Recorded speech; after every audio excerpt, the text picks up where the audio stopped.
Hello दोस्तों, स्वागत है आप सबका आपके अपने यूट्यूब चैनल परीक्षा का पगलू में। आज हम सब हल करेंगे शैक्षिक मूल्यांकन डीएलएड थर्ड सेमेस्टर के लघु उत्तरीय प्रश्नों का जबरदस्त हल। तो चलिए शुरू करते हैं। आज का पहला प्रश्न, मूल्यांकन की अवधारणा को स्पष्ट कीजिए। तो देखिए, मूल्यांकन की अवधारणा क्या है। मूल्यांकन एवेल्यूएशन का तात्पर्य किसी गुण, योग्यता या विशेषता का मूल्य वैल्यू निर्धारित करना होता है। मूल्यांकन द्वारा हमें परिमाणात्मक क्वांटिटेटिव या संख्यात्मक जैसे अंक और गुणात्मक क्वालिटेटिव जैसे व्यवहार, रुचि, मनोदशा दोनों तरह की सूचनाएं प्राप्त होती हैं। मूल्यांकन की प्रकृति क्या होती है। मूल्यांकन एक क्रमबद्ध व व्यापक प्रक्रिया है और मूल्यांकन निरंतर चलने वाली प्रक्रिया है। मूल्यांकन शिक्षण प्रक्रिया के एक विभिन्न अंग है। जॉन डीवी के अनुसार शैक्षिक मूल्यांकन एक त्रिमुखी प्रक्रिया है। ठीक है, थ्री फेस्ड प्रोसेस, जिसके तीन मुख्य बिंदु हैं। कौन कौन से हैं? शिक्षण उद्देश्य, अधिगम अनुभव और मूल्यांकन के उपकरण या व्यवहार परिवर्तन। ठीक, अगला प्रश्न क्या देखिए, मूल्यांकन का क्या उद्देश्य है। तो देखिए, तो मूल्यांकन का उद्देश्य, ऑब्जेक्टिव्स ऑफ एवेल्यूएशन क्या है। तो मूल्यांकन का मुख्य उद्देश्य शिक्षण उद्देश्य व्यवस्था में मूल्यांकन का उद्देश्य शिक्षण व्यवस्था में सुधार लाना। ठीक है, और छात्रों के बहुमुखी विकास करना, इनको अधिकतम गतिशील बनाए रखना है। ठीक है, शिक्षा व्यवस्था में सुधार और छात्रों के बहुमुखी विकास, इनको क्या करना है, गतिशील बनाए रखना। मूल्यांकन के उद्देश्यों को निम्न बिंदु द्वारा समझा जा सकता है। कौन कौन से बिंदु देखो, छात्रों की प्रगति जानना, तो छात्रों के पूर्व व्यवहार और वर्तमान व्यवहार की तुलना करके प्रगतिगत करना। अगला क्या है, दुर्बलता की पहचान, तो छात्रों के विषयगत कमजोरियों, त्रुटियों और कठिनाइयों का पता लगाना। ठीक है, और अगला क्या देखिए, शिक्षण में सुधार क्या है। शिक्षण में सुधार कैसे होता है। अध्यापक को शिक्षण विधियों की उपयुक्तता की जांच करने और उसमें आवश्यक सुधार करने का अवसर देना। अगला है हमारा मार्गदर्शन, छात्रों को उनकी क्षमता, रुचि और योग्यता के आधार पर शैक्षिक तथा व्यवसायिक निर्देशन एवं परामर्श देना। ठीक है, तो हमारे को मूल्यांकन का उद्देश्य। अब देखिए, मापन और मूल्यांकन में अंतर क्या है। मापन और मूल्यांकन में अंतर देखिए क्या है। मापन मेजरमेंट और मूल्यांकन एवेल्यूएशन में अंतर कैसे होता है। अंतर देखिए, मापन मेजरमेंट, मापन का क्षेत्र कैसा है, इसका क्षेत्र संकुचित नैरो होता है। ठीक है, और मूल्यांकन एवेल्यूएशन का क्षेत्र कैसा होता है, व्यापक होता है, कंप्रिहेंसिव। मापन की प्रकृति कैसी होती है, मुख्य रूप से मात्रात्मक या संख्यात्मक मतलब क्वांटिटेटिव होता है। मूल्यांकन कैसा होता है, ये मात्रात्मक और गुणात्मक दोनों होता है। ठीक है, क्वालिटेटिव। मापन, इसमें समय क्या होता है, इसका समय क्या होता है, कब होता है, ये मूल्यांकन से पहले होता है। और मूल्यांकन का समय कब होता है, ये मापन के बाद होता है। मापन का उद्देश्य क्या है, ये विषय वस्तु केंद्रित हो सकता है। ठीक है, और उद्देश्य केंद्रित होना आवश्यक नहीं है। इसका मूल्यांकन का उद्देश्य क्या है, यह उद्देश्य केंद्रित मतलब गोल ओरिएंटेड प्रक्रिया है। मूल्यांकन की अवधारणा कैसी है देखिए, इसको द्वारा छात्र से संबंध स्पष्ट धारणा बनाना संभव नहीं है। मापन का, ठीक है, ये मापन था। मूल्यांकन की धारणा देखिए, इसके द्वारा छात्र के संबंध में स्पष्ट धारणा बनाई जा सकती है। नेक्स्ट प्रश्न क्या हमारा, मूल्यांकन के प्रमुख पक्ष कौन कौन से हैं। तो मूल्यांकन के प्रमुख पक्ष निम्नलिखित हैं। कौन कौन से हैं। मूल्यांकन के तीन पक्ष होते हैं जिनके माध्यम से बालक के संपूर्ण व्यक्तित्व का आकलन किया जा सकता है। कौन कौन से पक्ष होते हैं। ठीक है, पहला है संज्ञानात्मक पक्ष, कॉग्निटिव डोमेन। तो इस पक्ष का संबंध बालक की बौद्धिक योग्यताओं, ज्ञान, स्मरण, चिंतन और समस्या समाधान से होता है। ब्लूम के अनुसार क्या देखिए, ब्लूम के अनुसार हमारे, तो ब्लूम के अनुसार एक पक्ष के अंतर्गत 6 स्तर आते हैं। कौन कौन से आते हैं, ज्ञान, बोध, अनुप्रयोग, विश्लेषण, संश्लेषण और मूल्यांकन। क्या, ज्ञान, बोध, अनुप्रयोग, विश्लेषण, संश्लेषण और मूल्यांकन। ठीक है, अगला औद्योगिक हेडिंग क्या है, भावात्मक पक्ष होता है। आगे कौन सा होता है हमारा, भावात्मक अफेक्टिव डोमेन। इस पक्ष का संबंध छात्र की रुचि, अभिरुचि, संवेगों, दृष्टिकोण, मूल, दया, करुणा, सत्यनिष्ठा आदि से होता है। कौशलात्मक पक्ष क्या होता है? क्रियात्मक या मनोक्रियात्मक पक्ष, ये साइकोमोटर स्किल डोमेन। यह पक्ष बालक की कार्यकुशलता, कार्य करने की क्षमता, श्रम के प्रति निष्ठा, शारीरिक गतिविधियों और रचनात्मक व क्रियात्मक प्रवृत्तियों के मूल्यांकन से संबंधित है। अगला प्रश्न क्या देखिए हमारा, सतत एवं व्यापक मूल्यांकन से क्या आशय है? तो देखिए सतत एवं व्यापक मूल्यांकन CGE का आशय क्या है? सतत मूल्यांकन क्या देखिए, कॉन्टिन्यूस एवेल्युएशन। इसका अर्थ है मूल्यांकन पूरे शैक्षिक वर्ष के दौरान नियमित अंतराल पर चलता रहता है, ना कि केवल सत्र के अंत तक। ये शिक्षण अधिगम प्रक्रिया के साथ साथ चलता है क्या? सतत मूल्यांकन। और सतत मूल्यांकन का उद्देश्य समय समय पर बच्चों की कमजोरियों का पता लगाना और समय रहते ही उनमें सुधार करना है। व्यापक मूल्यांकन क्या है देखिए, कंप्रेहेंसिव एवेल्युएशन। व्यापक मूल्यांकन का अर्थ है कि मूल्यांकन बालक के किसी पक्ष जैसे केवल ज्ञान तक सीमित न होकर उसके संपूर्ण व्यक्तित्व का आकलन करता है। व्यापक मूल्यांकन में छात्र के संज्ञानात्मक, भावात्मक, कौशलात्मक तीनों पक्षों का मूल्यांकन शामिल होता है। अगला प्रश्न क्या देखिए हमारा, एक उत्तम परीक्षण की प्रमुख विशेषता बताइए। तो उत्तम परीक्षण की मतलब गुड टेस्ट की प्रमुख विशेषता निम्नलिखित है, कौन कौन सी देखिए। एक उत्तम परीक्षण वह है जो उन उद्देश्यों की पूर्ति करता है जिसके लिए उसकी रचना की गई है। ठीक है, और परीक्षण की विशेषताओं को मुख्य रूप से दो कसौटियों में बांटा जा सकता है। कौन कौन सी कसौटियां देखिए। पहली है तकनीकी विशेषताएं, टेक्निकल कैरेक्टरिस्टिक्स। क्या होती हैं ये? वैधता, परीक्षण को वही मापना चाहिए जिसके लिए उसका निर्माण किया गया है। विश्वसनीयता, बार बार प्रयोग करने पर भी समान परिणाम प्राप्त होने चाहिए। वस्तुनिष्ठता, ऑब्जेक्टिविटी क्या देखिए, परीक्षण के अंकन पर परीक्षक के व्यक्तित्व विचारों का प्रभाव नहीं पड़ना चाहिए। विभेदन शक्ति, डिस्क्रिमिनेटिंग पावर, परीक्षण में अच्छे और कमजोर छात्रों में भेद करने की क्षमता होनी चाहिए। अब देखिए व्यावहारिक विशेषताएं क्या है, मतलब प्रैक्टिकल कैरेक्टरिस्टिक्स क्या है। तो उद्देश्यपूर्णता, पर्पज, ठीक क्या है उद्देश्यपूर्णता, पर्पजिवनेस, परीक्षण एक निश्चित उद्देश्य होना चाहिए किसका? परीक्षण का।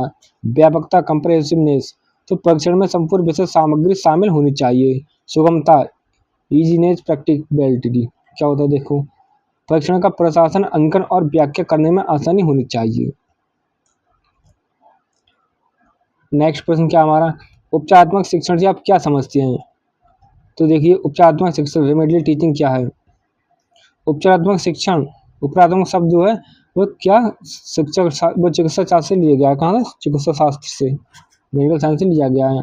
जिस प्रकार एक चिकित्सक रोगों का उपचार करके रोगी को स्वस्थ करता है, उसी प्रकार एक अध्यापक नैदानिक परीक्षण, डायग्नोस्टिक टेस्ट के बाद विद्यार्थी की अधिगम, लर्निंग संबंधी त्रुटियों, कमजोरी को दूर करके किसके द्वारा? उपचारात्मक शिक्षण द्वारा दूर करता है।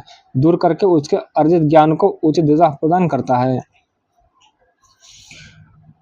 यूकम एवं सिम्पसन के अनुसार तो उपचारात्मक शिक्षण विधि को खोजने का प्रयास करता है जो छात्र को कुशलता या विचार की त्रुटियों को दूर करने में सफलता प्रदान करें।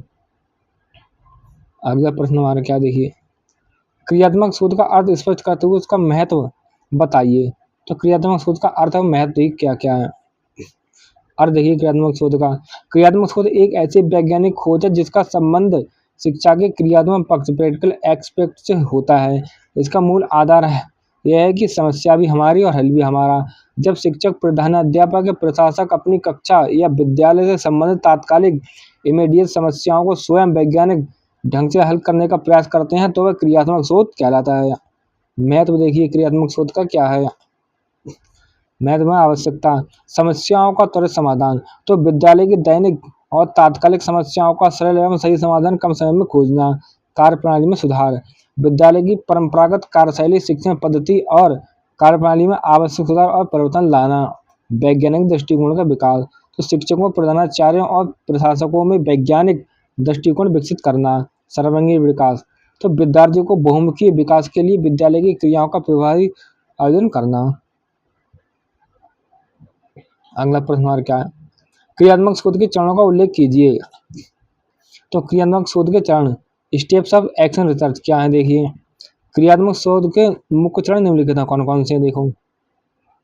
समस्या का चयन, प्रॉब्लम सिलेक्शन, तो उस समस्या का चुनाव करना जिसके संबंध में अनुसंधान किया जाना है। समस्या को परिभाषित करना, डिफाइनिंग द प्रॉब्लम, तो समस्या के स्वरूप को स्पष्ट करना। समस्या सीमांकन, डेलिमिटिंग प्रॉब्लम, तो समस्या के कार्यक्षेत्र को निर्धारित करना। समस्या के संभावित कारणों का पता लगाना, कॉज एनालिसिस का मतलब जो पता लगाना। समस्या के मूल कारणों का विश्लेषण करना। क्रियात्मक परिकल्पना का निर्माण, हिपोथेसिस फॉर्मुलेशन, तो समस्या के समाधान हेतु संभावित क्रियाओं पर विचार करके परिकल्पना बनाना। अभिकल्प निर्माण एवं उपकरणों का विकास, डेवलपिंग डिजाइन एंड टूल्स, तो कार्यविधि तय करना और आंकड़े संग्रहण करने के लिए उपकरण विकसित करना। विश्लेषण एनालिसिस, तो आंकड़े संग्रहित आंकड़ों का विश्लेषण करना। निष्कर्ष एवं भावी कार्य योजना, कंक्लूजन है फ्यूचर प्लान, तो विश्लेषण के परिणामों के आधार पर निष्कर्ष निकालना और आगे की कार्य योजना बनाना। अगला प्रश्न क्या देखिए हमारा, शिक्षा में नवाचार की आवश्यकता क्यों है। तो देखिए शिक्षा में नवाचार, एजुकेशन इनोवेशन की आवश्यकता क्या है। नवाचार का अर्थ है शिक्षा प्रणाली में सुधार लाने के उद्देश्य से नए विचारों, नए कार्यक्रम, नई विधियों तथा नवीन साधनों का प्रयोग करना। शिक्षा में नवाचार की आवश्यकता के मुख्य कारण निम्नलिखित हैं, कौन कौन से। परिवर्तन के अनुकूल है, अनुकूल हेतु क्या देखिए। बदले हुए सामाजिक, आर्थिक और तकनीकी परिवेश के अनुसार शिक्षा प्रणाली को विकसित करने के लिए। शैक्षणिक गुणवत्ता, तो शिक्षा में गुणवत्ता सुधार लाने के लिए शिक्षण अधिगम प्रक्रिया को सरल एवं प्रभावी बनाने के लिए नवाचार की आवश्यकता है। समस्याओं का समाधान, तो शिक्षा से संबंधित अनेक समस्याओं का समाधान संभव करना, इसलिए भी शिक्षा में नवाचार की आवश्यकता है। शैक्षिक उद्देश्यों की प्राप्ति, तो शिक्षा के लक्ष्यों की पूर्ण प्राप्ति में सहायक होना, इसलिए भी शिक्षा में नवाचार की आवश्यकता है। वैज्ञानिक दृष्टिकोण, बच्चों एवं अध्यापकों में वैज्ञानिक दृष्टिकोण का विकास करना, इसलिए भी शिक्षा में नवाचार की आवश्यकता है। नवीन विधियों का प्रयोग, तो परंपरागत शिक्षण विधियों के स्थान पर खेल पद्धति, क्या है, खेल पद्धति करके सीखना और भ्रमण जैसी नवाचारी विधियों को अपनाना। 2017 पर आया पहला प्रश्न 2017 का, मूल्यांकन, मूल निर्धारण और मापन के आपस में संबंध की व्याख्या कीजिए। तो देखिए मूल्यांकन, मूल निर्धारण और मापन में संबंध क्या है। मापन, मूल्य निर्धारण और मूल्यांकन तीनों ही शैक्षिक प्रक्रिया के आवश्यक अंग हैं। मापन, मेजरमेंट, एक किसी गुण या विशेषता का केवल मात्रात्मक या संख्यात्मक वर्णन करता है। मापन मूल्यांकन के लिए आधार तैयार करता है। मूल्य निर्धारण, असेसमेंट, तो एक किसी चीज की उपयोगिता तय करना या विशेष संदर्भ में निर्धारित प्रक्रिया से उत्पन्न गुण या विशेषता का मापन है। मूल्यांकन, एवेल्युएशन, मूल्यांकन एक व्यापक प्रक्रिया है जो मापन और मूल्य निर्धारण दोनों को समाहित करती है। मूल्यांकन में प्राप्त परिणामों के आधार पर प्रक्रिया में संशोधन करने की दृष्टि भी रहती है। निष्कर्ष क्या निकला, मापन संख्या देना, मूल्य निर्धारण उपयोगिता तय करना, दोनों ही मूल्यांकन निर्णय लेने के लिए आधार प्रदान करते हैं। मापन के बिना मूल्यांकन कार्य संभव नहीं है। अगला प्रश्न हमारा, मूल्यांकन के विभिन्न पक्ष कौन कौन से हैं। एक शिक्षक को मूल्यांकन के विभिन्न पक्षों का ज्ञान होने से क्या लाभ है। तो देखिए मूल्यांकन के विभिन्न पक्ष एवं शिक्षक को लाभ। मूल्यांकन बालक के संपूर्ण व्यक्तित्व का आकलन करता है, जिसके 3 मुख्य पक्ष होते हैं, कौन कौन से होते हैं देखिए। पहला संज्ञानात्मक या ज्ञानात्मक पक्ष क्या है ये। बौद्धिक योग्यताओं, ज्ञान, स्मरण, बोध, अनुप्रयोग और चिंतन शक्ति से संबंधित होता है। भावात्मक पक्ष क्या होता है देखिए, रुचियों, अभिवृत्तियों, संवेगों, मूल्यों और सौंदर्य अनुभूति आदि से संबंधित होता है। कौशलात्मक या क्रियात्मक पक्ष क्या होता है ये, कार्यकुशलता, रचना, श्रम के प्रति निष्ठा और शारीरिक गतिविधियों से संबंधित होता है। ठीक है। शिक्षक को मूल्यांकन के विभिन्न पक्षों का ज्ञान होने से लाभ, तो शिक्षण योजना में सुधार, शिक्षक को अपनी शिक्षण विधियों, योजना के उपकरणों की सफलता का ज्ञान होता है, जिससे वह आवश्यक सुधार कर सकता है। छात्रों की प्रगति का ज्ञान क्या देखिए, तो शिक्षक को छात्रों की उपलब्धि का ज्ञान होता है और वह उनकी कमजोरियों को पहचानने का सहायता प्रदान कर सकता है। उद्देश्यों की याद, तो शिक्षक इस बात की जांच कर सकता है कि शिक्षण के लक्ष्यों की प्राप्ति किस सीमा तक हुई है। सटीक निर्देशन। तो छात्र के संपूर्ण व्यक्तित्व का ज्ञान होने से शिक्षक उन्हें सही शैक्षिक और व्यावसायिक निर्देशन दे पाता है।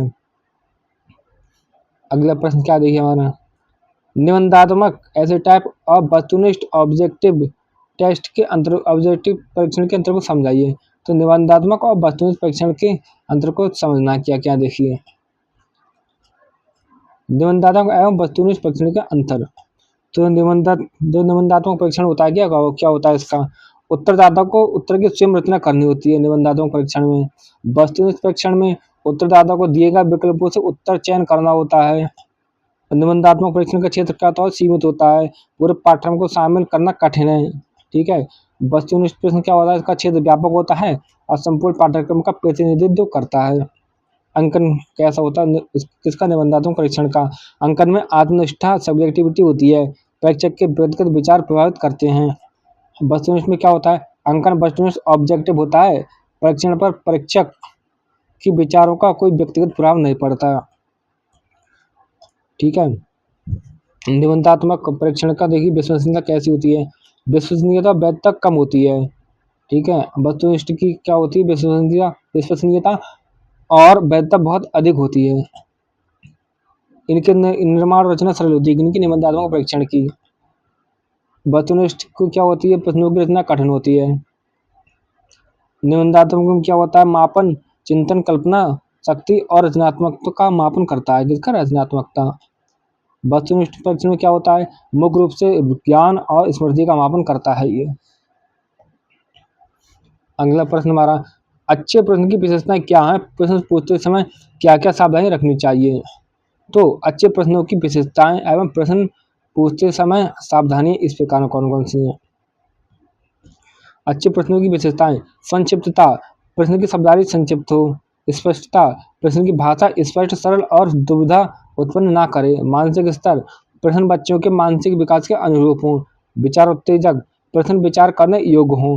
क्रमबद्धता, प्रश्नों में क्रमबद्धता होनी चाहिए। व्यापकता, प्रश्न संपूर्ण विषय वस्तु पर आधारित होने चाहिए। प्रश्न पूछते समय सावधानियां, स्वर, शिक्षक का स्वर स्पष्ट और इतना ऊंचा हो कि पूरी कक्षा को सुनाई दे। प्रश्न पूछने का तरीका, प्रश्न पूरी कक्षा से पूछे जाने चाहिए, फिर थोड़ी देर रुककर किसी एक बच्चे से उत्तर देने को कहा जाना चाहिए। भाषा, प्रश्न की भाषा सरल होनी चाहिए। क्रम, प्रश्न क्रमबद्ध ढंग से पूछे जाने चाहिए। अगला प्रश्न क्या देखिए हमारा, क्रियात्मक शोध के महत्व पर प्रकाश डालिए। क्या क्रियात्मक शोध का महत्व जानना चाहिए क्या होता है, देखिए हमारा क्रियात्मक शिक्षा में क्रियात्मक शोध का महत्व क्या है। देखिए, क्रियात्मक शोध एक ऐसी वैज्ञानिक प्रक्रिया है जिसका उद्देश्य विद्यालय या कक्षा की तात्कालिक समस्याओं का समाधान खोजकर कार्यप्रणाली में सुधार लाना है। क्रियात्मक शोध के महत्व को निम्न बिंदुओं द्वारा समझा जा सकता है। कौन कौन से, देखिए, दैनिक समस्याओं का समाधान।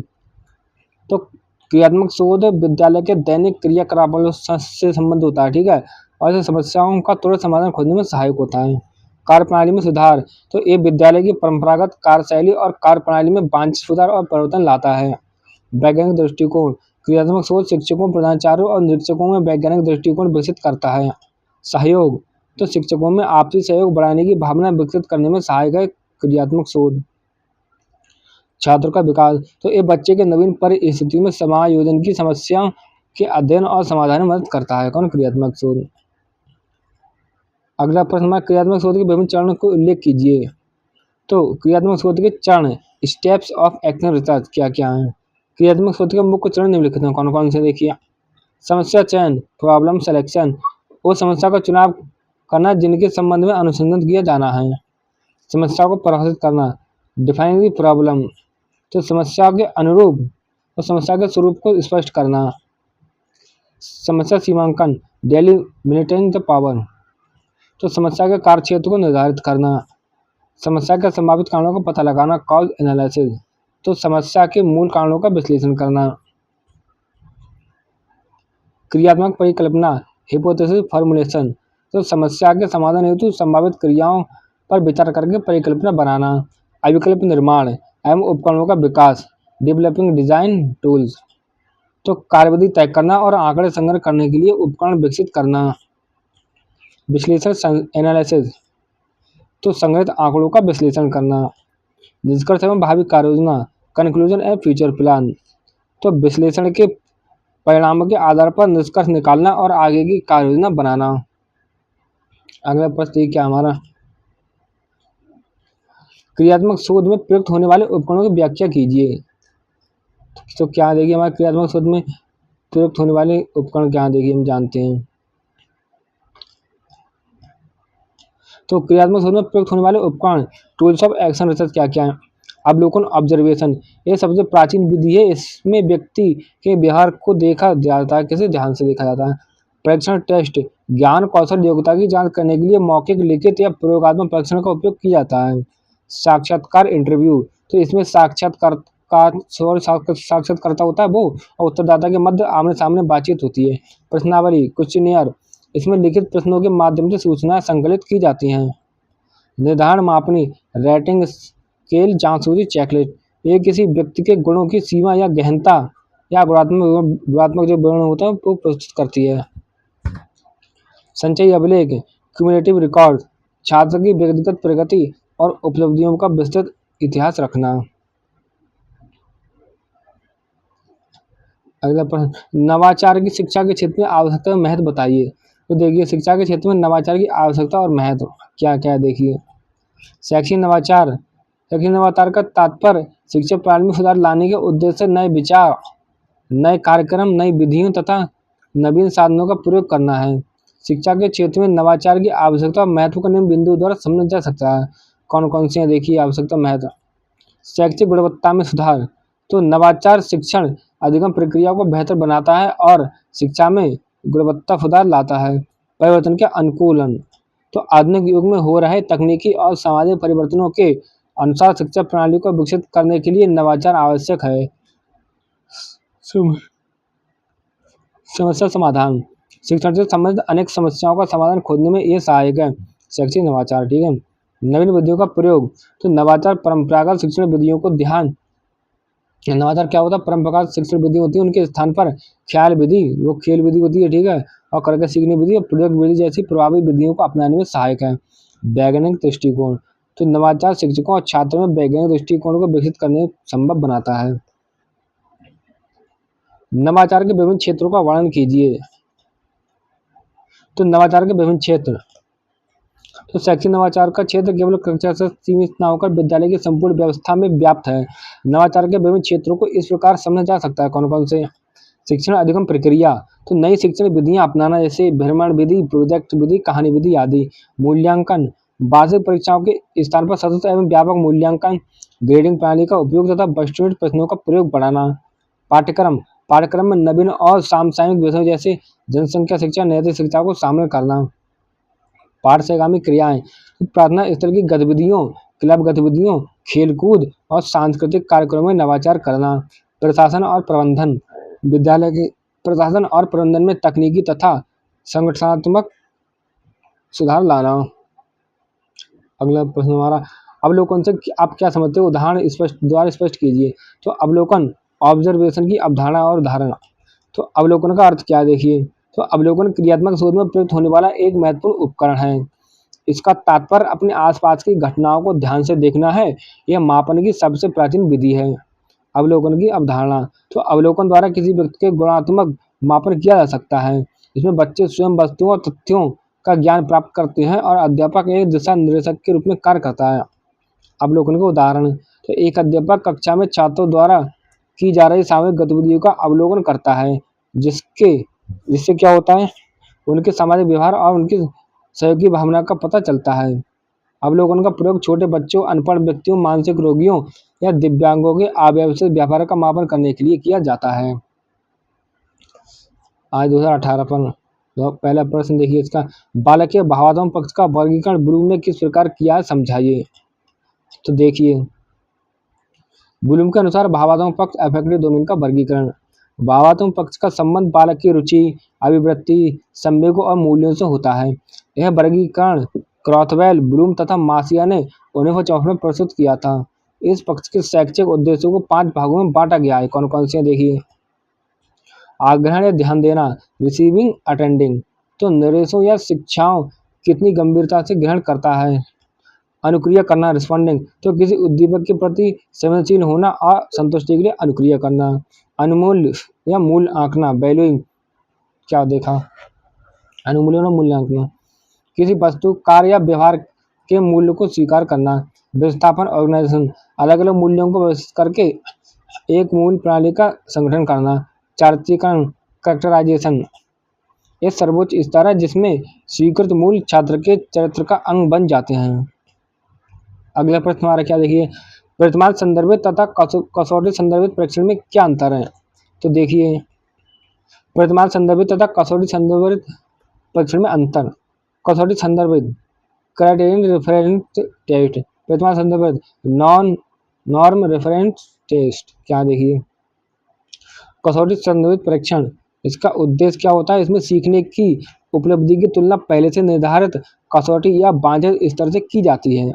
अब वर्तमान संदर्भित परीक्षण क्या होता है, इसमें एक छात्र की उपलब्धि की तुलना अन्य छात्र के समूह या उस जनसंख्या के मानक से की जाती है। कसौटी संदर्भित परीक्षण का आधार उपलब्धि का वांछित स्तर विषय सामग्री के उद्देश्य के रूप में निर्धारित किया जाता है। वर्तमान संदर्भित परीक्षण का आधार उपलब्धि का स्तर नमूने के प्राप्तांकों का औसत निकालकर प्राप्त किया जाता है। कसौटी संदर्भित परीक्षण की आवश्यकता देखिए, इसमें किसी बच्चे या समूह से तुलना की आवश्यकता नहीं होती है और इसकी आवश्यकता होती है, इसमें बच्चों के अंकों के आधार पर अन्य बच्चों या समूह से तुलना की जाती है। किसमें की जाती है, वर्तमान संदर्भित में। कसौटी की प्रकृति कैसी होती है, यह व्यक्तिगत मूल्यांकन बल देता है, ठीक है, और ये क्या होता है, ये समूह के औसत प्रदर्शन पर आधारित होता है। अगला प्रश्न आ रहा है, क्रियात्मक शोध की उपयोगिता बताइए। तो क्रियात्मक शोध, एक्शन रिसर्च की उपयोगिता देखिए। क्रियात्मक शोध का लक्ष्य विद्यालय या कक्षा की तात्कालिक समस्याओं का समाधान करके कार्यप्रणाली में सुधार करना है। क्रियात्मक शोध की उपयोगिता निम्न बिंदुओं द्वारा समझी जा सकती है। तात्कालिक समस्या समाधान, ये विद्यालय के दैनिक समस्याओं का त्वरित समाधान खोजने में सहायक है। कार्यप्रणाली में सुधार, ये विद्यालय की परंपरागत कार्यशैली में वांछित सुधार और परिवर्तन लाता है। वैज्ञानिक दृष्टिकोण, ये शिक्षकों, प्रधानाचार्यों और प्रशासकों में वैज्ञानिक दृष्टिकोण विकसित करता है। बहुमुखी विकास, ये विद्यार्थियों के बहुमुखी विकास के लिए विद्यालय की क्रियाओं का प्रभावी आयोजन करता है। सहयोग एवं चिंतन, ये शिक्षकों में आपसी सहयोग बढ़ाने और समस्याओं के स्थानीय समाधानों को नए तरीके से निर्धारित करने के लिए चिंतन में सुधार लाने में महत्वपूर्ण भूमिका निभाता है। अगला प्रश्न क्या देखिए हमारा, मूल्यांकन की विशेषताएं बताइए। तो देखिए, मूल्यांकन की विशेषताएं निम्नलिखित कौन कौन सी हैं। मूल्यांकन एक क्रमबद्ध व व्यापक प्रक्रिया है जिसकी मुख्य विशेषताएं निम्नलिखित हैं, कौन कौन सी हैं। सतत एवं निरंतर प्रक्रिया, तो मूल्यांकन एक लगातार चलने वाली प्रक्रिया है जो पूरे शैक्षिक वर्ष के दौरान होती है। व्यापकता, तो मूल्यांकन बालक के संपूर्ण व्यक्तित्व, ज्ञानात्मक, भावात्मक, मनोक्रियात्मक तीनों पक्षों का आकलन करता है। उद्देश्यपूर्णता, तो मूल्यांकन एक उद्देश्य केंद्रित प्रक्रिया है, यह निश्चित करता है कि शिक्षण उद्देश्यों की प्राप्ति किस सीमा तक हुई है। निर्णय लेना, तो मूल्यांकन में मूल निर्धारित किया जाता है, अर्थात परिणामों के आधार पर कोई निर्णय लिया जाता है। शिक्षण का अभिन्न अंग, यह संपूर्ण शिक्षा प्रणाली का एक अभिन्न अंग गया मूल्यांकन। अगला प्रश्न हमारा, वस्तुनिष्ठ प्रश्नों के प्रकारों का वर्णन कीजिए। तो देखिए, वस्तुनिष्ठ प्रश्न, ऑब्जेक्टिव क्वेश्चन के प्रकार। वस्तुनिष्ठ प्रश्न वे होते हैं जिनके उत्तर संक्षिप्त और निश्चित होते हैं। इन्हें दो मुख्य वर्गों में विभाजित किया गया है। कौन कौन से दो मुख्य वर्ग हैं देखिए। पहला है आपूर्ति प्रत्यास्मरण प्रश्न, सप्लाई रिकॉल आइटम्स। दूसरा है चयन या अभिज्ञान प्रश्न, सिलेक्टिव या रिकॉग्निशन आइटम्स। तो आपूर्ति प्रत्यास्मरण प्रश्न क्या होते हैं, परीक्षार्थी को स्वयं उत्तर की आपूर्ति करनी होती है। इसमें होती है सरल प्रत्यास्मरण, उत्तर संक्षिप्त होता है बहुत ज्यादा, इसमें एक शब्द वाले प्रश्न आ जाते हैं, अंक वाले प्रश्न आ जाते हैं, नाम या वाक्यांश वाले शब्द आ जाते हैं। और रिक्त स्थान पूर्ति होती है आपूर्ति प्रत्यास्मरण प्रश्न में। अपूर्ण कथन या वाक्य को सही शब्द या वाक्यांश से पूर्ण करना होता है इसमें। और चयन अभिज्ञान प्रश्न में क्या होता है, परीक्षार्थी को दिए गए विकल्पों से सही उत्तर चुनना होता है। इसमें क्या क्या आ जाते हैं, सत्य असत्य, कथन सही है या गलत यह निश्चित करना, बहुविकल्पीय एमसीक्यूज, तो अनेक उत्तरों में से सर्वोत्तम उत्तर का चयन करना। मिलान प्रश्न, दो दी गई सूचियों को एकांशों को एक एक दूसरे से मिलाना। वर्गीकरण प्रश्न, एक शब्द समूह दिया जाता है जिससे असंगत शब्द का चयन करना होता है। अगला प्रश्न क्या हमारा, रचनात्मक मूल्यांकन क्यों आवश्यक है, स्पष्ट करें। तो रचनात्मक मूल्यांकन फॉर्मेटिव एवल्यूएशन की आवश्यकता। तो रचनात्मक मूल्यांकन वह मूल्यांकन है जो छात्रों के सीखने की प्रक्रिया के दौरान किया जाता है। ठीक है, आवश्यकता देखिए इसकी, सुधार एवं संशोधन। तो इसका मुख्य उद्देश्य पता लगाना है कि छात्र कहाँ तक सीख चुके हैं ताकि सीखने की प्रगति में तुरंत सुधार किया जा सके। कमियों का निदान। तो रचनात्मक मूल्यांकन शिक्षण अधिगम प्रक्रिया में निहित कठिनाइयों और त्रुटियों को उजागर करता है। शिक्षण विधियों का समायोजन। तो रचनात्मक मूल्यांकन जो होता है शिक्षकों को अपनी शिक्षण विधियों में शैक्षिक उद्देश्यों के अनुरूप बदलाव करने का अवसर प्रदान करता है। पृष्ठपोषण फीडबैक, ये छात्रों को उनकी प्रगति के बारे में प्रतिक्रिया प्रदान करता है जिससे वे अपनी कमजोरियों को दूर करने के लिए प्रेरित हो। समग्र ज्ञान, यह बच्चों के समग्र ज्ञान का मूल्यांकन करने में सहायक होता है। क्या रचनात्मक मूल्यांकन। अगला प्रश्न हमारा, परीक्षण एवं मापन में अंतर। इसमें परीक्षण और मापन में अंतर क्या, देखिए। तो परीक्षण टेस्ट, मापन मेजरमेंट में अंतर देखिए क्या है। परीक्षण और मापन, परीक्षण का क्षेत्र होता है संकुचित होता है, मापन का क्षेत्र व्यापक होता है। और परीक्षण का उद्देश्य होता है इसके माध्यम से व्यक्ति के विशेष के कोई व्यक्ति विशेष है, ठीक है, तो उसके विषय में ज्ञान प्राप्त किया जाता है।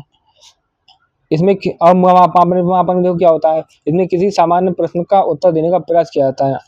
परीक्षण की प्रकृति संबंध मानसिक या मनोवैज्ञानिक गुणों जैसे ज्ञान, कौशल या योग्यता से होता है। ठीक है, और मापन का क्या होता है, देखिए इसकी प्रकृति संबंध क्षेत्र से, इसका संबंध क्या होता है, देखो मुख्य रूप से भौतिक गुणों, लंबाई, दूरी, मात्रा से होता है। इसका मापन का संबंध होता है मुख्य रूप से भौतिक गुणों से, और परीक्षण का संबंध होता है मनोवैज्ञानिक गुणों से। परीक्षण की उपयोगिता, यह स्वयं एक उपकरण के रूप में प्रयोग किया जाता है। मापन की उपयोगिता, इसमें भौतिक मानसिक दोनों प्रकार के उपकरणों की आवश्यकता होती है। अगला प्रश्न, शैक्षिक मापन एवं मूल्यांकन की अवधारणा स्पष्ट कीजिए। तो शैक्षिक मापन एवं मूल्यांकन की अवधारणा, शैक्षिक मापन एवोल्यूशन, देखो मेजरमेंट क्या है।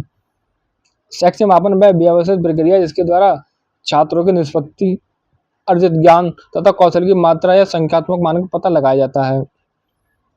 तो अर्थ करिए शैक्षिक मापन या मूल्यांकन का, तो शिक्षा के अंतर्गत यदि हम किसी छात्र के ज्ञान को मापने के लिए गणितीय इकाइयों का प्रयोग करते हैं तो वह शैक्षिक मापन कहलाता है। विशेषता देखिए, मापन केवल मात्रात्मक होता है। ठीक है, शैक्षिक मूल्यांकन क्या होता है, देखिए मूल्यांकन एक व्यापक प्रक्रिया है जो मापन को समाहित करती है। इसका तात्पर्य किसी गुण, योग्यता, विशेषता का मूल्य निर्धारित करना होता है। जॉन डीबी के अनुसार शैक्षिक मूल्यांकन एक त्रिमुखी प्रक्रिया है। सूचना मूल्यांकन द्वारा परिमाणात्मक अंक और गुणात्मक व्यवहार रुचि दोनों तरह की सूचना प्राप्त होती है। उद्देश्य, शैक्षिक मूल्यांकन जांचता है कि शिक्षण के वांछित उद्देश्यों को किस सीमा तक प्राप्त किया गया है। अगला प्रश्न देखिए हमारा क्या है, पाठ सहगामी क्रियाकलाप में उपयोग की जाने वाली दो शैक्षिक नवाचारों का उदाहरण दीजिए। तो पाठ सहगामी क्रियाकलापों में शैक्षिक नवाचारों का उदाहरण, पहला है हमारा प्रार्थना स्थल की गतिविधियां। तो प्रार्थना सभा को केवल परंपरागत बंधन तक सीमित न रखकर इसमें नवाचार किए जाने चाहिए। कौन कौन से समाचार वाचन हो गया, महापुरुषों या धर्मग्रंथों द्वारा सद्भाव के वाचन हो गया। क्लब गतिविधियां, क्रियात्मक कार्य, तो छात्रों की रुचि और कौशल विकसित करने के लिए क्लबों की स्थापना या नए कार्य कराए जाने चाहिए, जैसे खेल, व्यायाम, योगासन का नियमित आयोजन और प्रोजेक्ट वर्क कार्य योजना, और इसमें छात्र समूह में काम करते हैं। अगला प्रश्न हमारा, प्रश्न निर्माण में ब्लूप्रिंट की क्या भूमिका है। तो देखिए प्रश्न पत्र निर्माण में ब्लूप्रिंट की भूमिका, प्रश्न निर्माण प्रक्रिया में क्या ब्लूप्रिंट की भूमिका क्या है। तो ब्लूप्रिंट प्रश्न पत्र निर्माण की योजना का एक अत्यावश्यक अंग है। यह एक विशिष्टीकरण तालिका, द्विआयामी तालिका होती है जो निम्नलिखित भूमिका निभाती है। कौन कौन सी भूमिका, पाठ्यक्रम का प्रतिनिधित्व, यह सुनिश्चित करता है कि प्रश्न पत्र संपूर्ण विषय सामग्री को शामिल करे। उद्देश्य और कौशल का मापन, यह तालिका दर्शाती है कि कितने प्रश्न किस शैक्षिक उद्देश्य जैसे ज्ञान, बोध, अनुभव से संबंधित होंगे। प्रश्नों के प्रकार, तो ये निश्चित करता है क्या ब्लूप्रिंट कि वस्तुनिष्ठ, लघु उत्तरीय और दीर्घ उत्तरीय जैसे विभिन्न प्रश्नों के जो विभिन्न प्रकार के प्रश्न है ना, तो उनका अनुपात क्या हो, वितरण हो। अंकों का निर्धारण, तो एक विषय वस्तु के बाहर और उद्देश्यों के अनुरूप अंकों का बंटवारा सुनिश्चित करता है। रूपरेखा देखिए क्या होती है ब्लूप्रिंट की, यह प्रश्न पत्र की एक तार्किक रूपरेखा प्रस्तुत करता है। अब लघु उत्तरीय प्रश्न 2019 में क्या, देखिए प्रश्नों के प्रकारों को स्पष्ट कीजिए। तो देखिए प्रश्नों के प्रकार, टाइप्स ऑफ क्वेश्चन, तो प्रश्नों के उत्तर की प्रकृति के आधार पर मुख्य रूप से दो वर्गों में बांटा जा सकता है। कौन कौन से दो प्रकार हमारे प्रश्नों के? पहला निबंधात्मक प्रश्न, ऐसे टाइप क्वेश्चन, और दूसरा वस्तुनिष्ठ प्रश्न, ऑब्जेक्टिव टाइप क्वेश्चंस। तो निबंधात्मक प्रश्न, ये प्रश्न बच्चों की उच्च मानसिक योग्यताओं जैसे सृजनात्मकता, विश्लेषण, संश्लेषण और अभिव्यक्ति का मापन करते हैं। इनमें कौन कौन से आते हैं? दीर्घ उत्तरीय प्रश्न, उत्तर अधिक शब्दों में लिखने वाले होता है इनका, ठीक है। लघु उत्तरीय प्रश्न, उत्तर कम समय में और सब सीमा में लिखने होते हैं। अति लघु उत्तरीय प्रश्न, उत्तर अत्यंत संक्षिप्त, एक वाक्य या 30 शब्दों में लिखने होते हैं। अब वस्तुनिष्ठ प्रश्न क्या होते हैं देखिए, इनके उत्तर निश्चित और संक्षिप्त होते हैं। कौन कौन से आते हैं इसमें? आपूर्ति या प्रत्यास्मरण प्रश्न, छात्र को उत्तर की पूर्ति करनी होती है, जैसे रिक्त स्थान पूर्ति हो गई। चयन या विग्रहण प्रश्न, सही उत्तर का चयन करना होता है, जैसे सत्य असत्य, बहुविकल्पीय और सही मिलान। अगला प्रश्न क्या देखिए हमारा, मूल्यांकन के क्रियात्मक पक्ष को उदाहरण सहित स्पष्ट कीजिए। तो देखिए, मूल्यांकन के क्रियात्मक पक्ष एवं उदाहरण। तो क्रियात्मक पक्ष, जिसे कौशलात्मक या मनोक्रियात्मक पक्ष भी कहते हैं, इसका संबंध बालक की कार्य कुशलता और शारीरिक गतिविधियों से होता है। अवधारणा, तो इस पक्ष का मुख्य उद्देश्य बालक की गामक योग्यताओं, मांसपेशियों समन्वय और शारीरिक अंगों की गति के विकास से संबंधित होता है। इसमें बालक की रचना और क्रियात्मक प्रवृत्तियों का मूल्यांकन किया जाता है। किसमें? मूल्यांकन या क्रियात्मक पक्ष में।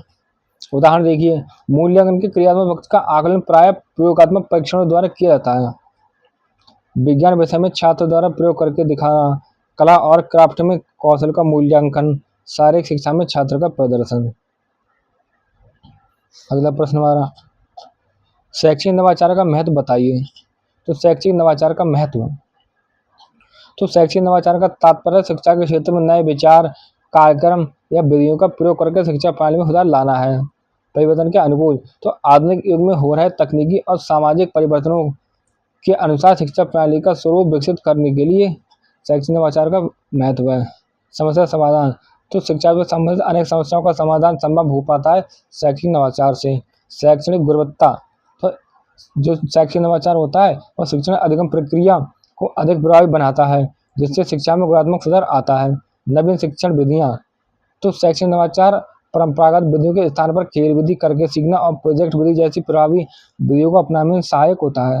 वैज्ञानिक दृष्टिकोण, तो ये शिक्षकों छात्रों में क्या करता है? वैज्ञानिक दृष्टिकोण का विकास करता है। कौन? शैक्षिक नवाचार। अगला प्रश्न, क्रियात्मक शोध के चरणों को लिखिए। तो देखिए, क्रियात्मक शोध के चरण कौन कौन से हैं?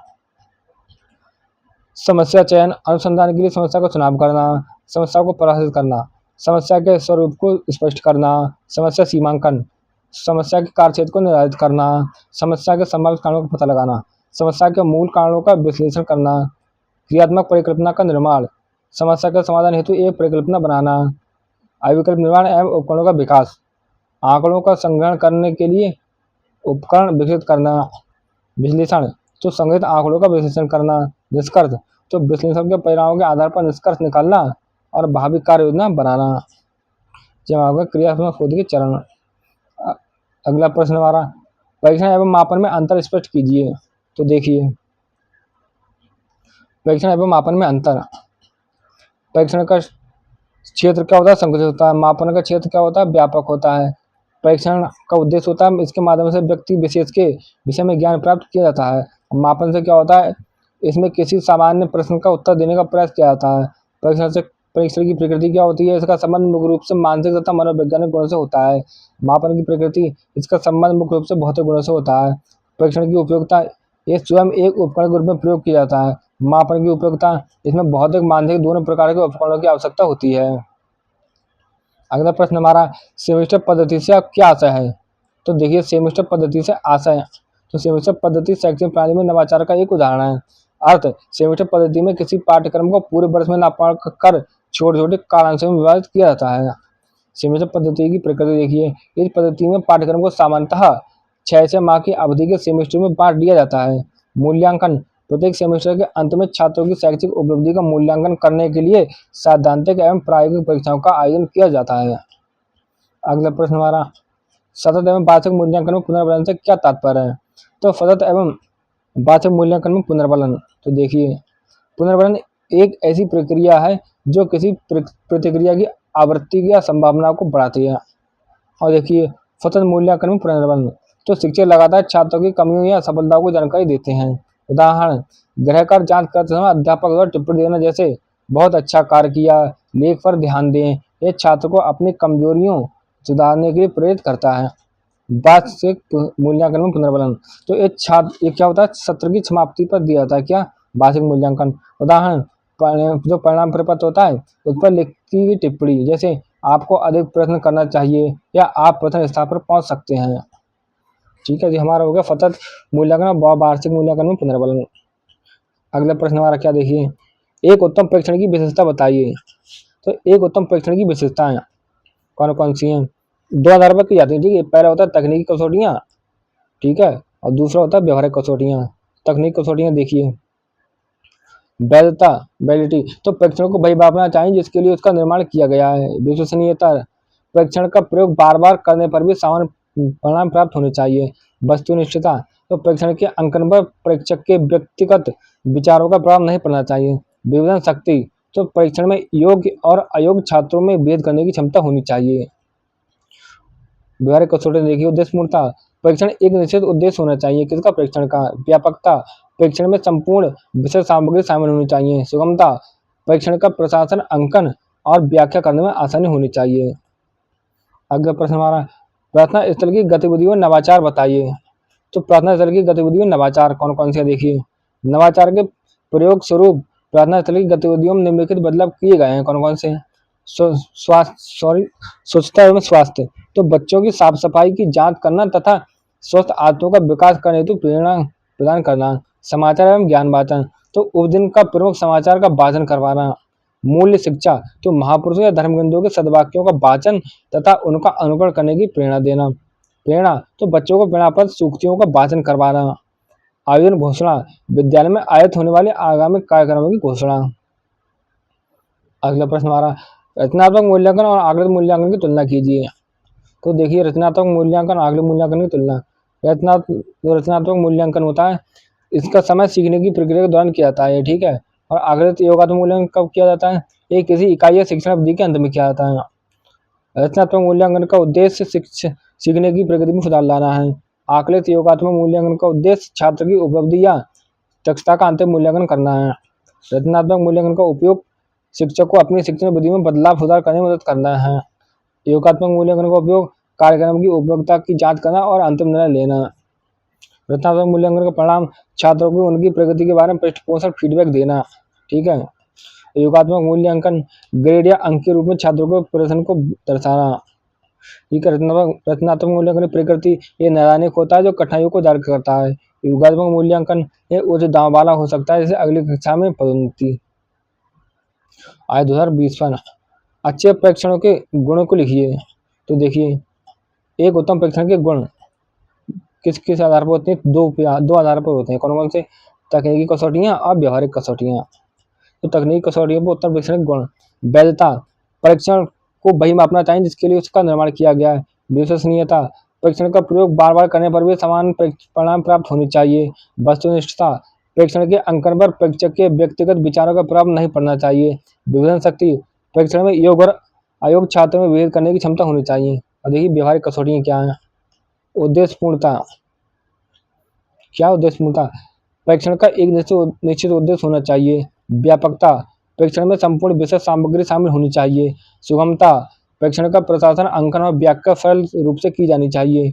समय एवं कीमत, तो परीक्षण के निर्माण में धन, श्रम और समय कम लगना चाहिए। अगला प्रश्न हमारा, अवलोकन विधि के अनुप्रयोग लिखिए। तो अवलोकन विधि का अनुप्रयोग निम्नलिखित कौन कौन से हैं। गुणात्मक मापन, अवलोकन का उपयोग किसी व्यक्ति के गुणों का गुणात्मक मापन करने के लिए किया जाता है। विशेष समूह का मापन, तो छोटे छोटे बच्चों, अनपढ़ व्यक्तियों या मानसिक रोगियों या दिव्यांगों के व्यवहार का मापन करने के लिए उपयोगी है। तो व्यवहार के सभी पक्षों का मापन, तो देखिए क्या है हमारा,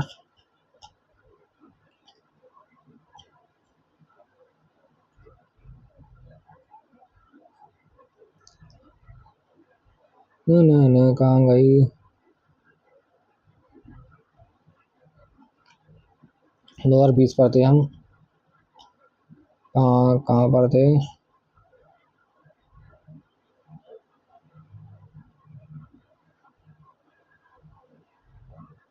यहाँ पर थे, ठीक है।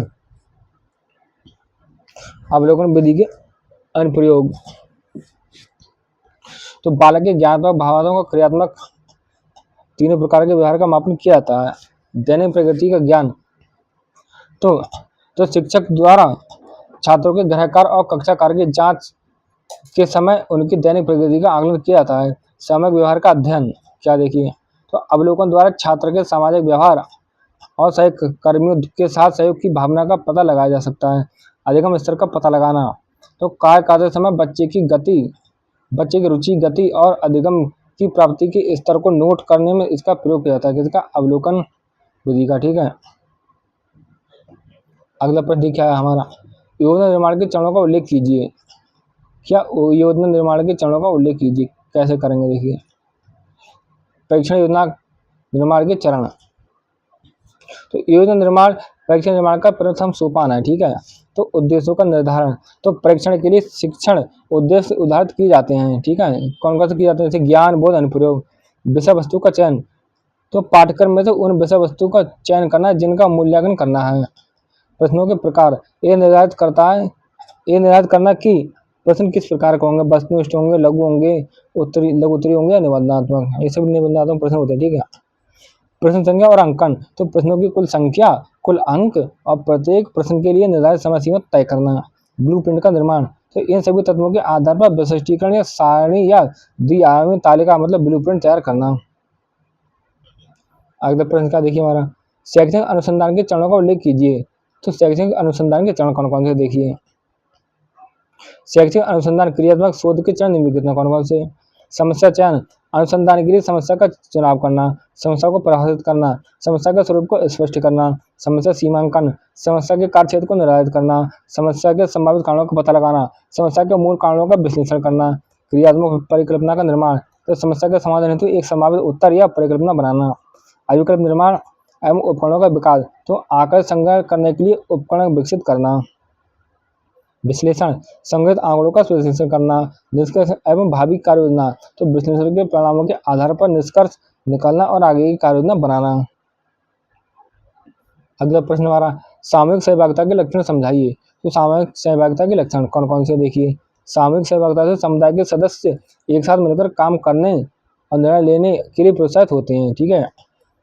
देखिए, सहयोग की भावना, तो सामाजिक सहभागिता से शिक्षकों छात्रों में आपसी सहयोग, सहानुभूति, कार्य करने की भावना और मिलजुल कर काम करने की आदत विकसित होती है। नैतिक विकास, तो सामाजिक गतिविधियों के माध्यम से छात्रों में ईमानदारी, जिम्मेदारी और अनुशासन जैसे नैतिक मूल्यों का विकास होता है। आत्मविश्वास में वृद्धि, तो सामूहिक कार्य में भाग लेने से छात्रों का आत्मविश्वास क्या बढ़ता है। सामाजिक कौशल, इन क्रियाकलापों से छात्रों में सामाजिक कौशल विकसित होते हैं, जैसे एक दूसरे से सूचना प्राप्त करना, सुनना और बोलना।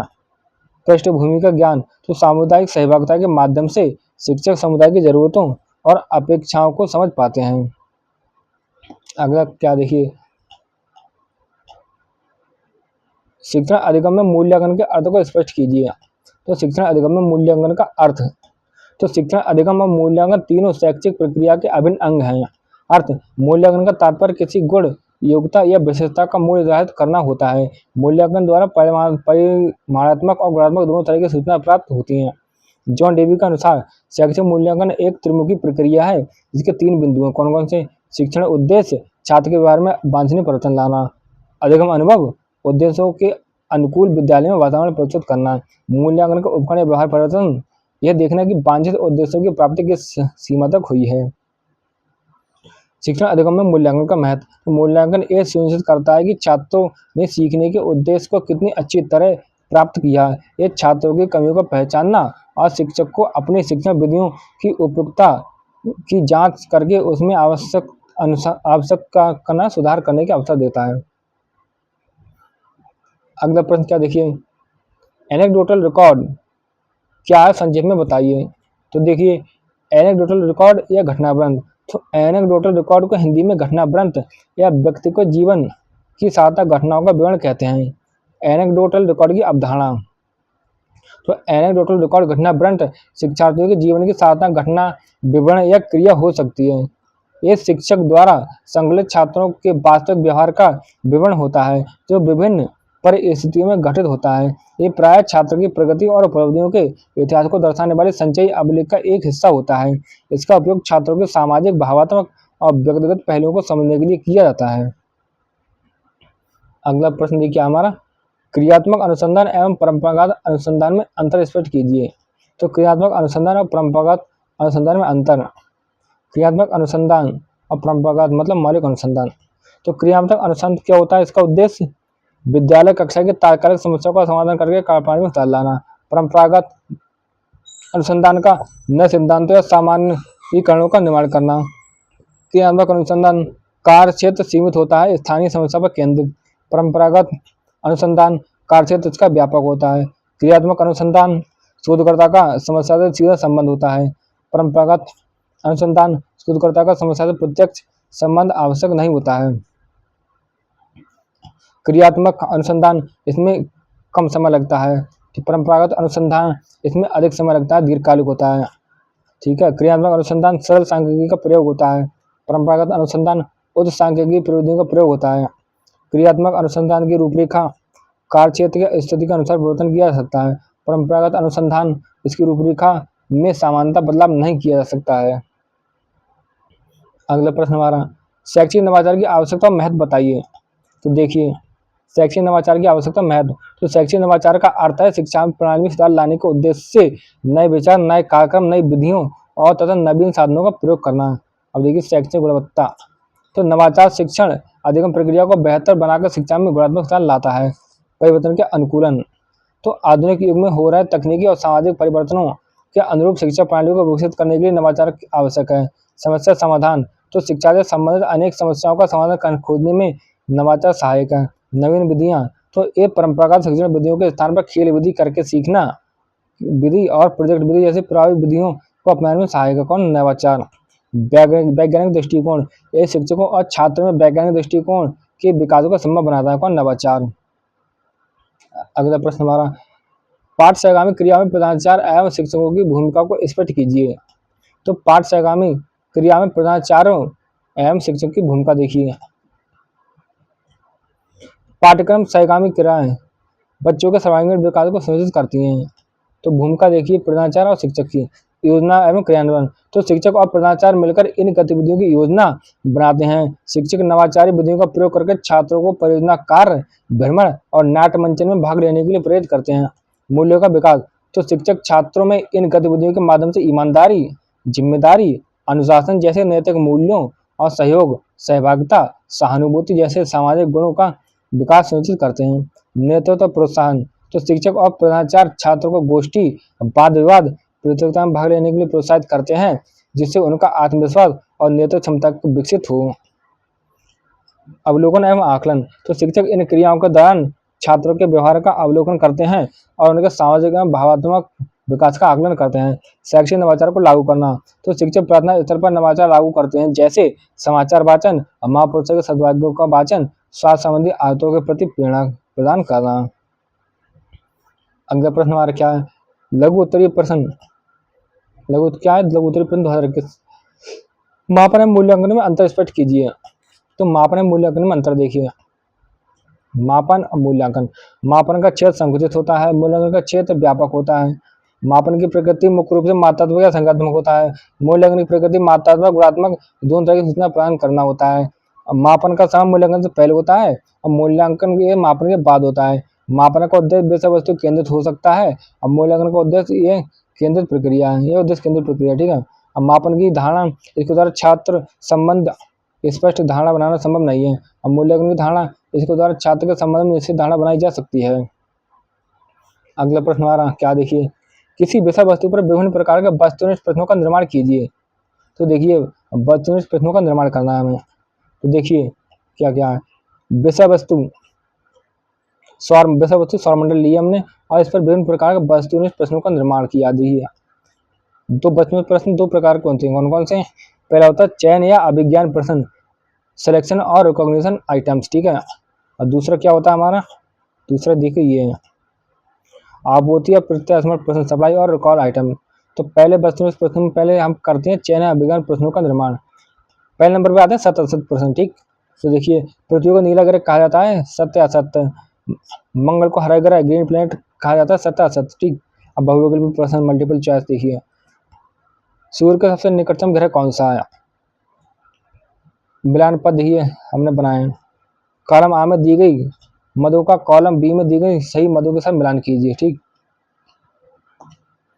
ये कॉलम आ और कॉलम बी इन दोनों को मिलाना सही आपस में। अब वर्गीकरण पद, तो निम्न में से विषम जो समूह से अलग है उसकी पहचान कीजिए, ठीक। ये 4 विकल्प दिन में से अलग पहचान करना है।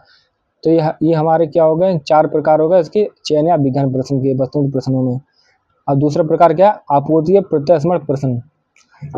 इसके अंदर क्या आते हैं, पहले आते हैं सरल या प्रत्यास्मरण प्रश्न, एक शब्द में उत्तर देना होता है, ठीक। तो वह कौन सा ग्रह है जिसे सूर्य की परिक्रमा करने में सबसे कम समय लगता है, ठीक है। और दूसरा कौन सा, रिक्त स्थानों के पूर्व फ्रेंड ब्लैंक। तो सूर्य के प्रकाश को पृथ्वी तक पहुंचने में लगभग डैश मिनट का समय लगता है। अगला प्रश्न हमारा क्या देखिए, रचनात्मक एवं योगात्मक मूल्यांकन की तुलना कीजिए। तो देखिए रचनात्मक एवं योगात्मक मूल्यांकन की तुलना, रचनात्मक मूल्यांकन और योगात्मक मूल्यांकन। तो रचनात्मक मूल्यांकन क्या होता है, ये सीखने की प्रक्रिया के दौरान किया जाता है। योगात्मक मूल्यांकन क्या होता है, ये किसी इकाई या शिक्षण अवधि के अंत में किया जाता है। रचनात्मक मूल्यांकन क्या होता है, सीखने की प्रक्रिया में सुधार करता है। योगात्मक मूल्यांकन छात्र की उपलब्धि या दक्षता का अंतिम मूल्यांकन करना। और रचनात्मक मूल्यांकन क्या होता है, छात्रों को उनकी प्रगति के बारे में पृष्ठपोषक फीडबैक देता है। योगात्मक मूल्यांकन ग्रेड या अंकों के रूप में छात्र के प्रदर्शन का मूल्यांकन करता है। रचनात्मक मूल्यांकन की प्रकृति कैसे होती है, नैदानिक होता है जो कठिनाइयों को पहचानता है। योगात्मक मूल्यांकन यह उच्च दांव वाला हो सकता है। अगला प्रश्न हमारा क्या देखिए, फसत एवं व्यापक मूल्यांकन का उद्देश्य क्या है। तो देखिए फसत एवं व्यापक मूल्यांकन सीसीई के उद्देश्य। तो फसत एवं व्यापक मूल्यांकन सीसीई का मुख्य उद्देश्य छात्रों के सीखने की प्रक्रिया में सुधार करके उनके समग्र विकास को सुनिश्चित करना है, ठीक है। समग्र विकास एवं मूल्यांकन, तो छात्रों के सभी पक्षों, संज्ञानात्मक भागों और कौशलात्मक पक्षों का मूल्यांकन करना। सुधार एवं निदान, तो बच्चों के सीखने की कठिनाइयों, कमजोरियों का निरंतर एवं नियमित अंतराल पर पता लगाना और उपचारात्मक शिक्षण में सहायता करना। शिक्षण विधि में सुधार, तो शिक्षक को अपनी शिक्षण विधि, शिक्षण अधिगम प्रक्रियाओं की समीक्षा और उसमें आवश्यक परिवर्तन करने में मदद करना। प्रेरणा और मार्गदर्शन, तो छात्रों को अपनी कमजोरी की जानकारी देना जिससे वे उन्हें दूर करने के लिए प्रेरित हो सकें। अगला प्रश्न क्या देखिए, ग्रेडिंग प्रणाली से क्या तात्पर्य है। क्या ग्रेडिंग प्रणाली है उससे क्या तात्पर्य है, तो ग्रेडिंग प्रणाली से तात्पर्य, तो ग्रेडिंग प्रणाली शैक्षिक नवाचार का एक रूप है। ग्रेडिंग प्रणाली से तात्पर्य है कि छात्रों के शैक्षिक प्रदर्शन को अंकों के स्थान पर ग्रेड जैसे ABC के रूप में व्यक्त करना। उपयोगिता, तो ग्रेडिंग प्रणाली छात्रों की प्रगति को विभिन्न ग्रेडों के माध्यम से दर्शाती है। प्रोत्साहन, तो ग्रेडिंग प्रणाली उच्च अंक प्राप्त करने वाले या उत्कृष्ट कार्य करने वाले छात्रों को प्रोत्साहन प्रदान करती है। अगला प्रश्न देखिए हमारा, बालक के ज्ञानात्मक पक्ष का वर्गीकरण ब्लूम ने किस प्रकार किया है। तो बालक के ज्ञानात्मक पक्ष का वर्गीकरण देखिए, तो ज्ञानात्मक पक्ष का संबंध बालक की बौद्धिक योग्यताओं, ज्ञान चिंतन और समस्या समाधान शक्ति से है। BS ब्लूम ने ज्ञानात्मक पक्ष के उद्देश्यों को सरल से कठिन क्रम में 6 वर्गों में बांटा है। कौन कौन से 6 वर्ग देखिए, ज्ञान नॉलेज, तत्व सिद्धांतों का पुनः स्मरण, बोध या समझ, सीखी हुई बातों को समझना और व्याख्या करना, अनुप्रयोग, ज्ञान व बोध को नई परिस्थितियों प्रयोग में लाना, विश्लेषण, सामग्री को छोटे छोटे भागों में बांटना और उनके बीच संबंधों को जानना, संश्लेषण, अलग अलग तत्वों को मिलाकर नई रचना या सिद्धांत का निर्माण, मूल्यांकन, तो एक ज्ञानात्मक पक्ष का उद्देश्य उच्चतम उद्देश्य होता है, ठीक है। बाह्य एवं आंतरिक मापदंडों के आधार पर उचित निर्णय लेना। अगला प्रश्न हमारा, शैक्षिक नवाचार को अपनाने में आने वाली बाधाओं को सूचीबद्ध कीजिए।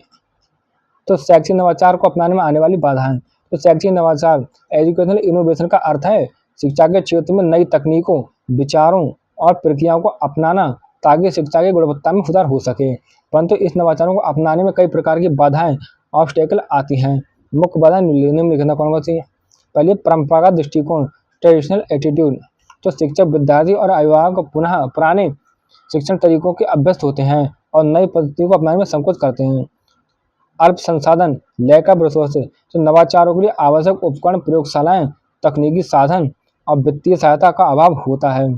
शिक्षकों का प्रशिक्षण अभाव, लैक ऑफ टीचर ट्रेनिंग, तो शिक्षकों को नई तकनीकों और विधियों का पर्याप्त प्रशिक्षण नहीं मिल पाता जिससे वे नवाचारों का सही प्रयोग नहीं कर पाते।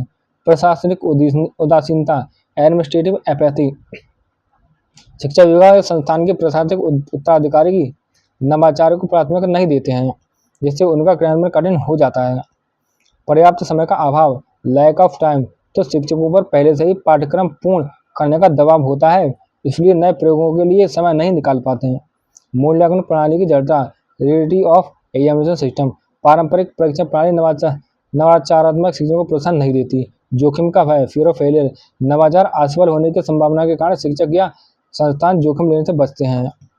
सामाजिक संस्कृति बाधाएं, सोशल एंड कल्चरल बैरियर, तो समाज में नई पद्धतियों को स्वीकार करने में समय लगता है, जिससे नवाचार का विरोध हो सकता है। अगला प्रश्न, क्रियात्मक शोध के सोपानों को बताइए। तो देखिए, क्रियात्मक शोध के सोपान चरण, समस्या चयन, वो समस्या का चुनाव करना जिसके संबंध में अनुसंधान किया जाना है। समस्या को परिभाषित करना, समस्या के स्वरूप को स्पष्ट करना। समस्या सीमांकन, समस्या के कार्य क्षेत्र को निर्धारित करना। समस्या के संभावित कारणों का पता लगाना, तो समस्या के मूल कारणों का विश्लेषण करना। क्रियात्मक परिकल्पना निर्माण, तो समस्या के समाधान हेतु एक संभावित उत्तर या परिकल्पना बनाना। अभिकल्प निर्माण एवं उपकरणों का विकास, तो आंकड़े संग्रह करने के लिए उपकरण विकसित करना। विश्लेषण, तो संग्रहित आंकड़ों का विश्लेषण करना। निष्कर्ष, तो विश्लेषण के परिणामों के आधार पर निष्कर्ष निकालना और भावी कार्य योजना बनाना। अगला प्रश्न देखिए हमारा, क्रियात्मक शोध एवं परंपरागत शोध में अंतर स्पष्ट कीजिए। तो देखिए, क्रियात्मक शोध और परंपरागत शोध में अंतर। क्रियात्मक शोध क्या है, परंपरागत शोध। क्रियात्मक शोध का उद्देश्य तात्कालिक समस्याओं का समाधान करके कार्यप्रणाली में सुधार लाना। परंपरागत शोध का उद्देश्य नए सिद्धांतों या सामान्यीकरण का निर्माण करना। क्रियात्मक शोध का कार्यक्षेत्र सीमित होता है, स्थानीय समस्या पर केंद्रित। परंपरागत शोध का कार्यक्षेत्र क्या होता है, व्यापक होता है। क्रियात्मक शोध में शोधकर्ता क्या करता है, शोधकर्ता समस्या सीधे संबंध होता है, ठीक है। परंपरागत शोध में क्या होता है, शोधकर्ता का समस्या से प्रत्यक्ष संबंध होना आवश्यक नहीं है। क्रियात्मक शोध में की प्रकृति कैसी होती है, क्रिया उन्मुख होती है। परंपरागत शोध में क्या होता है, ये मुख्य रूप से सिद्धांत के उन्मुख होता है। अगला प्रश्न हमारा, मौखिक परीक्षा के गुण एवं दोष बताइए। तो मौखिक परीक्षा के गुण एवं दोष, तो मौखिक परीक्षा भय अभ्यास है, जिसमें एक परीक्षक मौखिक रूप से छात्र से प्रश्न पूछता है। मौखिक परीक्षा के गुण, मौखिक परीक्षा छात्र को स्पष्ट रूप से और उचित ढंग से उत्तर देने योग्य बनाती है। यह छात्रों को झिझक संकोच न होकर अपने विचारों को व्यक्त करने योग्य बनाती है, ठीक है। मौखिक परीक्षा छात्रों में स्वाभाविक ढंग से बातचीत करने की क्षमता उत्पन्न करती है। मौखिक परीक्षा छात्रों को सुनने, देखे, अनुभव किए गए तथ्यों का वर्णन शुद्ध भाषा में करने योग्य बनाती है। मौखिक परीक्षा के दोष, तो मौखिक परीक्षा में क्या होता है, समय अधिक लगता है। मौखिक परीक्षा व्यक्तिगत विधि है, इसलिए सभी छात्रों को एक साथ इसमें शामिल नहीं किया जा सकता। मौखिक परीक्षा प्राथमिक स्तर पर यह लाभदायक नहीं होती है। मौखिक परीक्षा छात्र विषय वस्तु को आत्मसात नहीं कर पाता। अगला प्रश्न हमारा 2022 का, दक्षता आधारित मूल्यांकन क्या है। तो देखिए, दक्षता आधारित मूल्यांकन से आशय, तो दक्षता आधारित मूल्यांकन से आशय बच्चों के न्यूनतम अधिकतम स्तर का पता लगाना है। दक्षता आधारित मूल्यांकन का उद्देश्य यह ज्ञात करना है कि बच्चों को कम से कम उतना ज्ञान और कौशल तो आना ही चाहिए जितना उनकी आयु के स्तर के अनुरूप अपेक्षित होता है। दक्षता आधारित मूल्यांकन इस बात को सुनिश्चित करता है कि बालक किसी विषय के सीखने वाले बिंदुओं कॉम्पिटेंसीज को अपने व्यवहार में उतार सकता है। दक्षता आधारित मूल्यांकन को सफल बनाने के लिए सतत मूल्यांकन और व्यापक मूल्यांकन का प्रयोग किया जाता है। अगला प्रश्न देखिए, शिक्षण अधिगम के मूल्यांकन का अर्थ को स्पष्ट कीजिए। तो शिक्षण अधिगम में मूल्यांकन का अर्थ, तो शिक्षण अधिगम के मूल्यांकन का अर्थ किसी गुण, योग्यता या विशेषता का मूल्य निर्धारित करना होता है।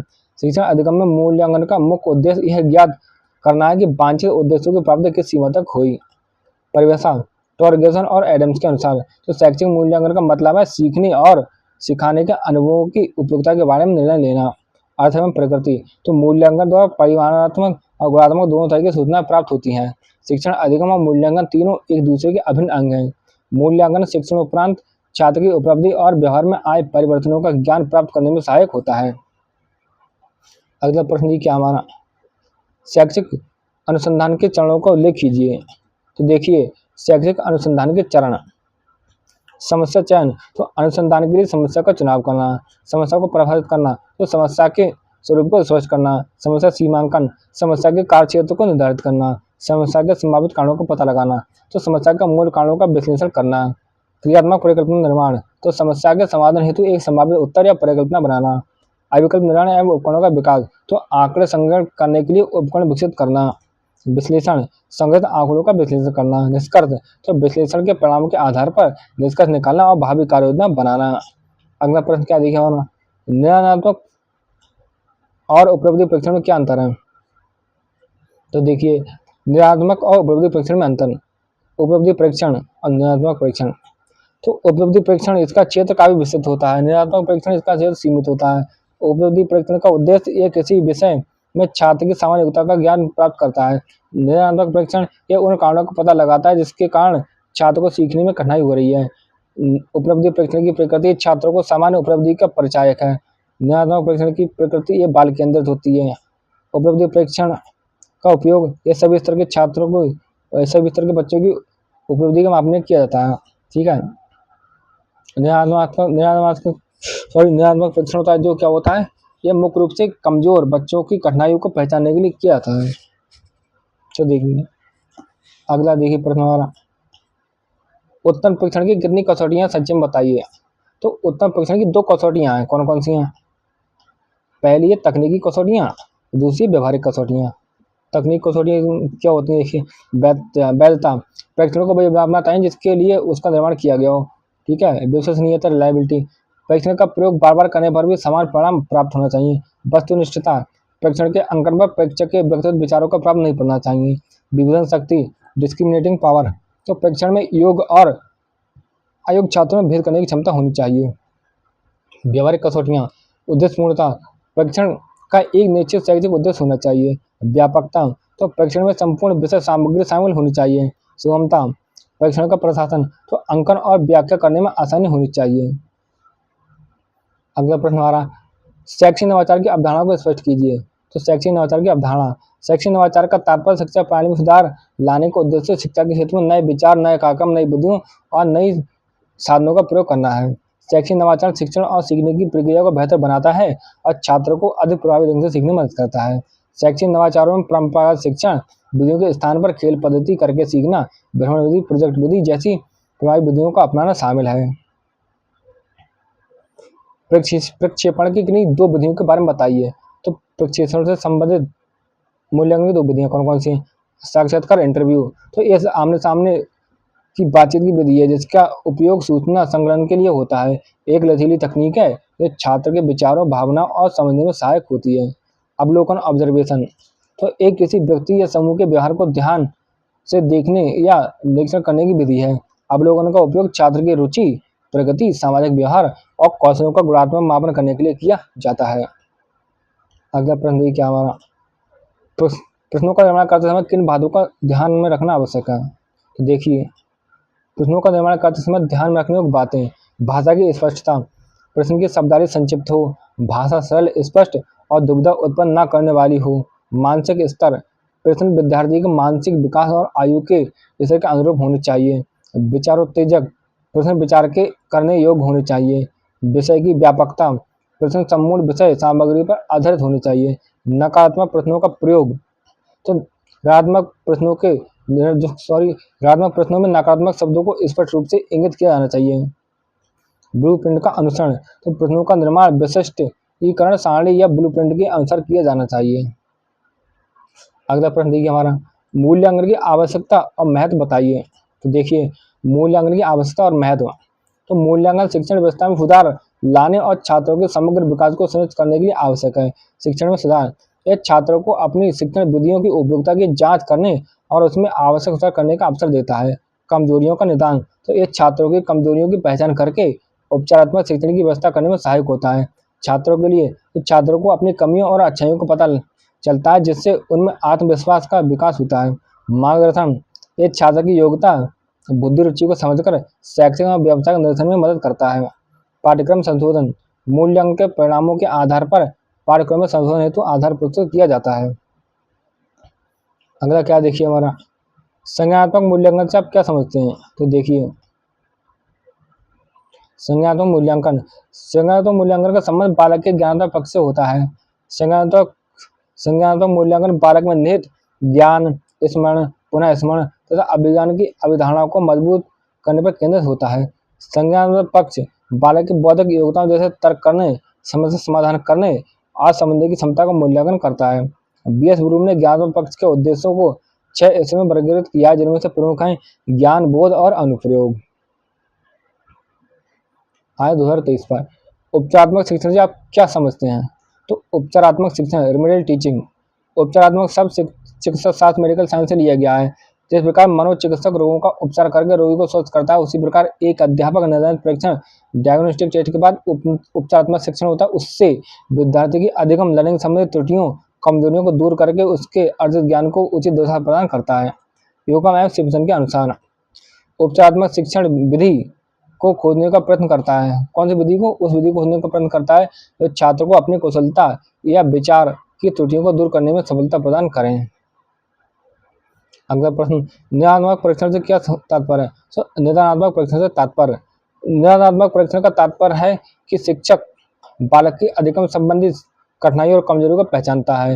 ये परीक्षण यह जानने का प्रयास करता है कि छात्र को सफलता क्यों नहीं मिली और उसकी त्रुटियों किस क्षेत्र में हो रही हैं। तो यूकम और सिम्पसन के अनुसार निदानात्मक परीक्षण किसी कठिनाई का उसके चिन्हों या लक्षणों से ज्ञान प्राप्त करने की कला का कार्य है। यह तथ्यों के परीक्षण पर आधारित कठिनाई का स्पष्टीकरण है।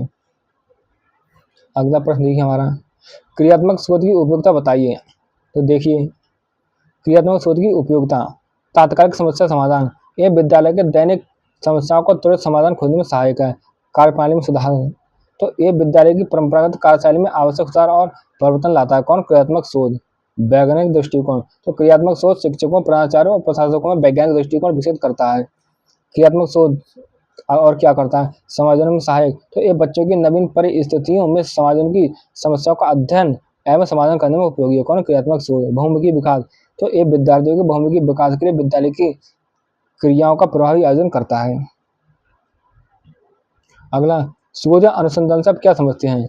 शोध या अनुसंधान की अवधारणा, शोध या अनुसंधान का अंग्रेजी शब्द रिसर्च दो शब्दों से मिलकर बना है। री माने पुनः और सर्च माने खोज। शोध का अर्थ है किसी घटना के विषय में पुनः खोज करना या अन्वेषण करना। यह वैज्ञानिक और सुनियोजित प्रक्रिया है। शोध उद्देश्यों नए तत्वों को ढूंढना, नए सिद्धांतों का निर्माण करना और ज्ञान को बढ़ाना है। जेम्स ट्रेवर के अनुसार किसी क्षेत्र में ज्ञान अथवा सत्यापन हेतु की जाने वाली क्रमबद्ध खोज को शोध कहते हैं। अगला प्रश्न देखिए हमारा, अभिलेखीकरण या संपादन का संक्षिप्त में वर्णन कीजिए। तो देखिए, अभिलेखीकरण और संपादन, अभिलेखीकरण क्या? देखिए, रिकॉर्ड कीपिंग, ये छात्रों की शैक्षिक उपलब्धि, उनके व्यवहार में हो रहे परिवर्तनों के ब्यौरे रख रखाव है। ठीक है, क्या? अभिलेखीकरण। मूल्यांकन संबंधी अभिलेख निम्नलिखित रूप में रखे जाते हैं। कौन कौन से? संचय अभिलेख, परीक्षा पंजिका और छात्र प्रोफाइल। संपादन क्या है? एडिटिंग, तो परीक्षा निर्माण प्रक्रिया में प्रश्नों के रचना के उपरांत उनका संपादन किया जाता है। संपादन का उद्देश्य सुनिश्चित करना है कि प्रश्न पत्र छात्रों के स्तर के अनुरूप हो। प्रश्नों और निर्देशों से प्रयुक्त प्रश्नों और निर्देशों में जो प्रयुक्त भाषा है वो स्पष्ट हो। अगला प्रश्न, अच्छे प्रश्न पत्र की दो विशेषताओं को स्पष्ट कीजिए। तो एक उत्तम परीक्षण या प्रश्न पत्र की दो विशेषताएं, वैधता वैलिडिटी, तो परीक्षण को वही मापना चाहिए जिसके लिए उसका निर्माण किया गया हो। विश्वसनीयता, यदि किसी परीक्षण का प्रयोग बार बार उन्हीं छात्रों पर किया जाए, वे बार बार समान अंक प्राप्त करें, तो परीक्षण की विश्वसनीयता माना जाता है। अगला प्रश्न, मौखिक परीक्षा क्या होती है? इसके उद्देश्यों को स्पष्ट कीजिए। तो मौखिक परीक्षा एक ऐसा अभ्यास है जिसमें एक व्यक्ति मौखिक रूप से छात्र से प्रश्न पूछता है। ठीक है, और इसमें बच्चे के ज्ञान, अभिव्यक्ति की क्षमता और आत्मविश्वास को परखा जाता है। मौखिक परीक्षा के दोष, समय की अधिकता, इसमें समय अधिक लगता है। व्यापकता का अभाव, यह एक व्यक्तिगत विधि है, इसके लिए सभी छात्रों को एक साथ इसमें शामिल नहीं किया जा सकता। आत्मसात न होना, तो विद्यार्थी विषय वस्तु को आत्मसात नहीं कर पाता। अविश्वसनीयता, तो मूल्यांकन में वस्तुनिष्ठता की कमी के कारण यह कम विश्वसनीय हो सकती है। क्या? मौखिक परीक्षा। अगला प्रश्न देखिए हमारा, बालक के भावात्मक पक्ष का वर्गीकरण ब्लूम ने किस प्रकार किया है, समझाइए। तो ब्लूम के अनुसार बालक के भावात्मक पक्ष का वर्गीकरण देखिए। भावात्मक पक्ष का संबंध बच्चे की रुचि, अभिवृत्ति, संवेग व मूल्यों से होता है। इस पक्ष के शैक्षिक उद्देश्यों को सरल से कठिन क्रम में 5 वर्गों में विभाजित किया गया। कौन कौन से? आग्रह या ध्यान देना, तो निर्देशों या शिक्षाओं को गंभीरता से ग्रहण करना। अनुक्रिया करना, किसी उद्दीपक के प्रति प्रतिक्रिया देना। अनुमूल्यन या मूल्यांकन, किसी कार्य व्यवहार के मूल्य को स्वीकार करना। व्यवस्थापन, तो अलग अलग मूल्यों को व्यवस्थित करके एक मूल प्रणाली का संगठन बनाना। चारित्रीकरण, सर्वोच्च स्तर है जिसमें स्वीकृत मूल छात्र के चरित्र का अंग बन जाते हैं। अगला प्रश्न, शैक्षिक मापन एवं मूल्यांकन की अवधारणा पर प्रकाश डालिए। तो देखिए, शैक्षिक मापन एवं मूल्यांकन की अवधारणा। शैक्षिक मापन वह प्रक्रिया जिसके द्वारा छात्रों के ज्ञान, अर्जित कौशल की मात्रा या संख्यात्मक मान का पता लगाया जाता है। मापन केवल मात्रात्मक होता है। शैक्षिक मूल्यांकन। शैक्षिक मूल्यांकन का तात्पर्य किसी गुण, योग्यता या विशेषता का मूल्य निर्धारित करना होता है। ये मापन को समाहित करने वाली एक व्यापक प्रक्रिया है। मूल्यांकन द्वारा परिमाणात्मक और गुणात्मक दोनों तरह की सूचनाएं प्राप्त होती हैं। ठीक है। अगला प्रश्न, प्रार्थना स्तर की गतिविधियों में नवाचार बताइए। तो देखिए, प्रार्थना स्तर की गतिविधियों में नवाचार, स्वास्थ्य में स्वच्छता, बच्चों की साफ सफाई की जांच करना तथा स्वास्थ्य आदतों के विकास हेतु प्रेरणा प्रदान करना। मूल शिक्षा, तो महापुरुषों या धर्मग्रंथों में वर्णित सद्वाक्यों का वाचन करवाना। सामान्य ज्ञान, उस दिन का प्रमुख समाचार का वाचन करवाना। आयोजन घोषणा, विद्यालय में आयोजित होने वाले आगामी कार्यक्रमों की घोषणा करना। आवाज देखिए लघुत्तरीय प्रश्न 2024 पर। मूल्यांकन के भावात्मक पक्ष से संबंधित उद्देश्यों का वर्णन कीजिए। तो मूल्यांकन के भावात्मक पक्ष से संबंधित उद्देश्य, भावात्मक पक्ष का संबंध बालक की रुचि, अभिवृत्ति और संवेगों से होता है। इस पक्ष के उद्देश्यों को 5 वर्गों में बांटा गया है। कौन कौन से? आग्रहण या ध्यान देना, निर्देशों या शिक्षाओं को कितनी गंभीरता से ग्रहण करता है। अनुक्रिया करना, किसी उद्दीपक के प्रति संवेदनशील होकर प्रतिक्रिया करना। अनुमूल्यन या मूल्य निर्धारण, किसी वस्तु, कार्य, व्यवहार के मूल्य को स्वीकार करना। व्यवस्थापन, अलग अलग मूल्यों को व्यवस्थित करके एक मूल्य प्रणाली का संगठन करना। चार्टीकरण, सर्वोच्च स्तर है जिसमें स्वीकृत मूल्य छात्र के चरित्र का अंग बन जाते हैं। अगला प्रश्न हमारा, मूल्यांकन की आवश्यकता को स्पष्ट कीजिए। तो मूल्यांकन की आवश्यकता देखिए, पहले शैक्षिक आवश्यकता क्या क्या होती है। सुधार और गुणवत्ता, शिक्षण की गुणवत्ता और पाठ्यक्रम की प्रभावता जानने के लिए होता है। शिक्षण की विधियाँ, शिक्षकों को अपनी शिक्षण विधियों का मूल्यांकन एवं उसमें आवश्यकता पूरा करने के लिए मूल्यांकन की आवश्यकता है। छात्रों का ज्ञान, छात्रों की योग्यताएं, रुचियां और अधिगम अक्षमता को जानने के लिए। उपचारात्मक शिक्षण, छात्रों की अधिगम अक्षमता की पहचान के बाद उपचारात्मक शिक्षा प्रदान करने के लिए। प्रशासनिक आवश्यकता, तो वर्गीकरण एवं चयन, तो कक्षा में छात्रों का सही वर्गीकरण करने के लिए आवश्यकता है इसकी। ठीक है। मूल्यांकन की मार्गदर्शन, छात्रों को सही शैक्षिक और व्यावसायिक निर्देशन देने के लिए मूल्यांकन की आवश्यकता है। अगला प्रश्न, शैक्षिक नवाचार का उद्देश्य को स्पष्ट कीजिए। तो शैक्षिक नवाचार का उद्देश्य, शैक्षिक गुणवत्ता में प्रसार, शिक्षा में गुणात्मक और मात्रात्मक प्रसार करने के लिए। समस्या समाधान, शिक्षा से संबंधित अनेक समस्याओं का समाधान संभव करना। परिवर्तन के अनुकूलन, तो बदले हुए सामाजिक, आर्थिक और तकनीकी परिवेश के अनुसार शिक्षा प्रणाली को विकसित करने के लिए। नवीन शिक्षण विधियाँ, परंपरागत शिक्षण विधियों के स्थान पर खेल पद्धति करके सीखना और भ्रमण जैसी प्रभावी विधियों का अपनाना। वैज्ञानिक दृष्टिकोण, शिक्षकों और छात्रों में मनोवैज्ञानिक दृष्टिकोण का विकास संभव करना। अगला प्रश्न देखिए क्या हमारा, पार्श्वगामी क्रियाओं के लाभ को वर्णन कीजिए। तो पार्श्वगामी क्रियाओं के लाभ देखिए, सामाजिक कौशल और सहयोग, छात्रों में आपसी सहयोग, सहभागिता और सहानुभूति जैसे सामाजिक गुणों का विकास होता है। नैतिक विकास, छात्रों में ईमानदारी, जिम्मेदारी, अनुशासन जैसे नैतिक मूल्यों का विकास होता है। आत्मविश्वास और अभिव्यक्ति, इन गतिविधियों में भाग लेने से छात्रों का आत्मविश्वास बढ़ता है और वह खुद को बेहतर ढंग से व्यक्त करने में सक्षम होते हैं। क्रियात्मक विकास, इन क्रियाकलापों से छात्रों की श्रम करने, संग्रह करने और आंकड़ों का विश्लेषण करने जैसी शक्तियों का उभरा हुआ मापा जा सकता है। अगला प्रश्न क्या देखिए, अवलोकन प्रविधि की सीमाएं क्या हैं। तो देखिए, अवलोकन प्रविधि की सीमाएं, अवलोकन प्रविधि ऑब्जर्वेशन मेथड में किसी व्यक्ति के व्यवहार या क्रियाओं को प्रत्यक्ष रूप से देखकर अध्ययन किया जाता है। यह एक उपयोगी विधि है, परंतु इसकी कुछ सीमाएं भी होती हैं जो इस प्रकार कौन कौन सी हैं। व्यक्तिगत पक्षपात, पर्सनल बायस, प्रेक्षक अपनी अवधारणा या भावना अवलोकनों को प्रभावित कर सकती है। किसकी? प्रेक्षक की। सीमित क्षेत्र, तो इस विधि से केवल प्रत्यक्ष व्यवहार का ही अध्ययन किया जा सकता है, व्यक्ति के विचारों या भावनाओं का नहीं। समय साध्य, तो अवलोकन प्रक्रिया में अधिक समय लगता है क्योंकि प्रेक्षक को लंबे समय तक व्यक्ति पर निर्धारित व्यक्ति की करनी होती है, निगरानी करनी पड़ती है। प्रेक्षक प्रभाव, जब व्यक्ति को पता चल जाता है कि उसे देखा जा रहा है तो उसका व्यवहार अस्वाभाविक नहीं रहता। सटीकता का अभाव, तो अवलोकन के परिणाम हमेशा वस्तुनिष्ठ नहीं होते, जिससे निष्कर्षों की सटीकता घट जाती है। सभी परिस्थितियों में उपयोग कठिन, तो हर शैक्षिक या सामाजिक परिस्थिति में अवलोकन संभव नहीं है। अगला प्रश्न क्या देखिए हमारा, उपचारात्मक शिक्षण किसके लिए और क्यों आवश्यक है। तो उपचारात्मक शिक्षण की आवश्यकता किसके लिए आवश्यक है। उपचारात्मक शिक्षण उन छात्रों के लिए आवश्यक है जो अधिगम संबंधी कठिनाइयों, कमजोरियों या त्रुटियों का सामना कर रहे हैं। जैसे पठन में कठिनाई वाले छात्र या वे छात्र जो किसी विशेष सामग्री को सीखने में कठिनाई अनुभव करते हैं। क्यों आवश्यक है। त्रुटि निवारण, नैदानिक परीक्षण के बाद छात्रों की अधिगम संबंधित त्रुटियों को दूर करके उनके अर्जित ज्ञान को उचित दिशा प्रदान करने के लिए। व्यवहार सुधार, दोषपूर्ण अध्ययन एवं अध्यापन के प्रभाव को दूर करने और छात्रों में आत्मविश्वास जगाने के लिए। योग्यता वृद्धि, छात्रों की योग्यता में वृद्धि करने और उनके व्यवहार में सुधार लाने के लिए। अगला प्रश्न देखिए क्या हमारा, क्रियात्मक शोध के 4 क्षेत्र बताइए। तो क्रियात्मक शोध के 4 क्षेत्र कौन-कौन से? शिक्षण अधिगम संबंधी समस्याएँ, शिक्षण विधियों सुधार की समस्या या विषय वस्तु की प्रकृति के आधार पर शिक्षण विधि के चयन की समस्या, मूल्यांकन तथा परीक्षा संबंधी समस्याएँ। तो उपयुक्त अध्यापक निर्मित परीक्षा परीक्षण के निर्माण की समस्या या सतत एवं व्यापक मूल्यांकन संबंधी समस्या, इनमें भी क्रियात्मक शोध किया जा सकता है। पार्श्वगामी गतिविधि समस्याएँ, तो सांस्कृतिक गतिविधियों के आयोजन की समस्या, शिक्षकों तथा छात्रों में क्रियाकलापों के प्रति रुचि उत्पन्न करने की समस्या, इसमें भी क्रियात्मक शोध किया जा सकता है। विद्यालय प्रबंधन तथा प्रशासनिक समस्याएँ, तो सार्वभौम नामांकन, ठहराव या शिक्षकों के विलंब से आने की समस्या, यहाँ पर भी क्रियात्मक शोध किया जा सकता है। अगला प्रश्न, शैक्षिक नवाचार का महत्व स्पष्ट कीजिए। तो शैक्षिक नवाचार का महत्व, शैक्षणिक गुणवत्ता में सुधार, नवाचार शिक्षण अधिगम प्रक्रिया को बेहतर बनाता है और शिक्षा में गुणात्मक सुधार लाता है। समस्या समाधान, शिक्षा से संबंधित अनेक समस्याओं का समाधान संभव करना। परिवर्तन के अनुकूलन, तो तकनीकी परिवेश में हो रहे परिवर्तनों के अनुसार शिक्षा प्रणाली को विकसित करने के लिए। नवीन विधियाँ, तो परंपरागत शिक्षण विधियों के स्थान पर खेल पद्धति करके सीखना जैसी प्रभावी विधियों का अपनाना। वैज्ञानिक दृष्टिकोण, ये शिक्षकों और छात्रों में वैज्ञानिक दृष्टिकोण का विकास करने का संभव बनाता है। कौन? शैक्षिक नवाचार। अगला प्रश्न, शिक्षण अधिगम में मूल्यांकन के संबंध में प्रकाश डालिए। तो शिक्षण अधिगम एवं मूल्यांकन में संबंध देखिए।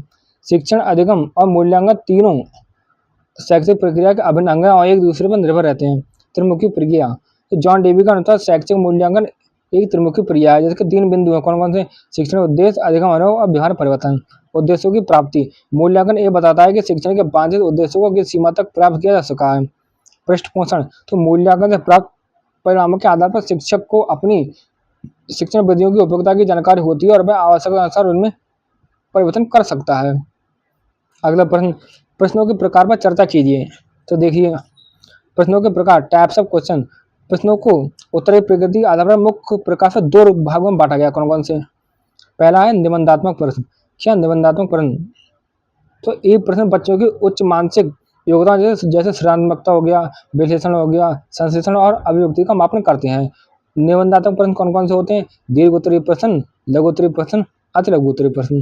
दीर्घ उत्तरीय प्रश्न उत्तर अधिक शब्दों में लिखना होता है। लघु उत्तरीय प्रश्न उत्तर कम समय में और शब्द सीमा में लिखने होते हैं। अति लघु उत्तरीय प्रश्न उत्तर अत्यंत संक्षिप्त रूप में 1 वाक्य 30 शब्दों में लिखने होते हैं। और दूसरे कौन से होते हैं? वस्तुनिष्ठ प्रश्न, ऑब्जेक्टिव टाइप क्वेश्चन। इनके उत्तर निश्चित और संक्षिप्त होते हैं। कौन-कौन से आते हैं इसमें? आपूर्ति या प्रत्यात्मक प्रश्न, छात्र को उत्तर की पूर्ति करनी होती है, जैसे रिक्त स्थान पूर्ति। दूसरा क्या होता है? चयन या विज्ञान प्रश्न, सही उत्तर का चयन करना होता है, जैसे सत्य असत्य और बहुविकल्पी और मिलान प्रश्न। आज की क्लास हमारी यही समाप्त होती है। आप सबका बहुत बहुत धन्यवाद। जय हिंद।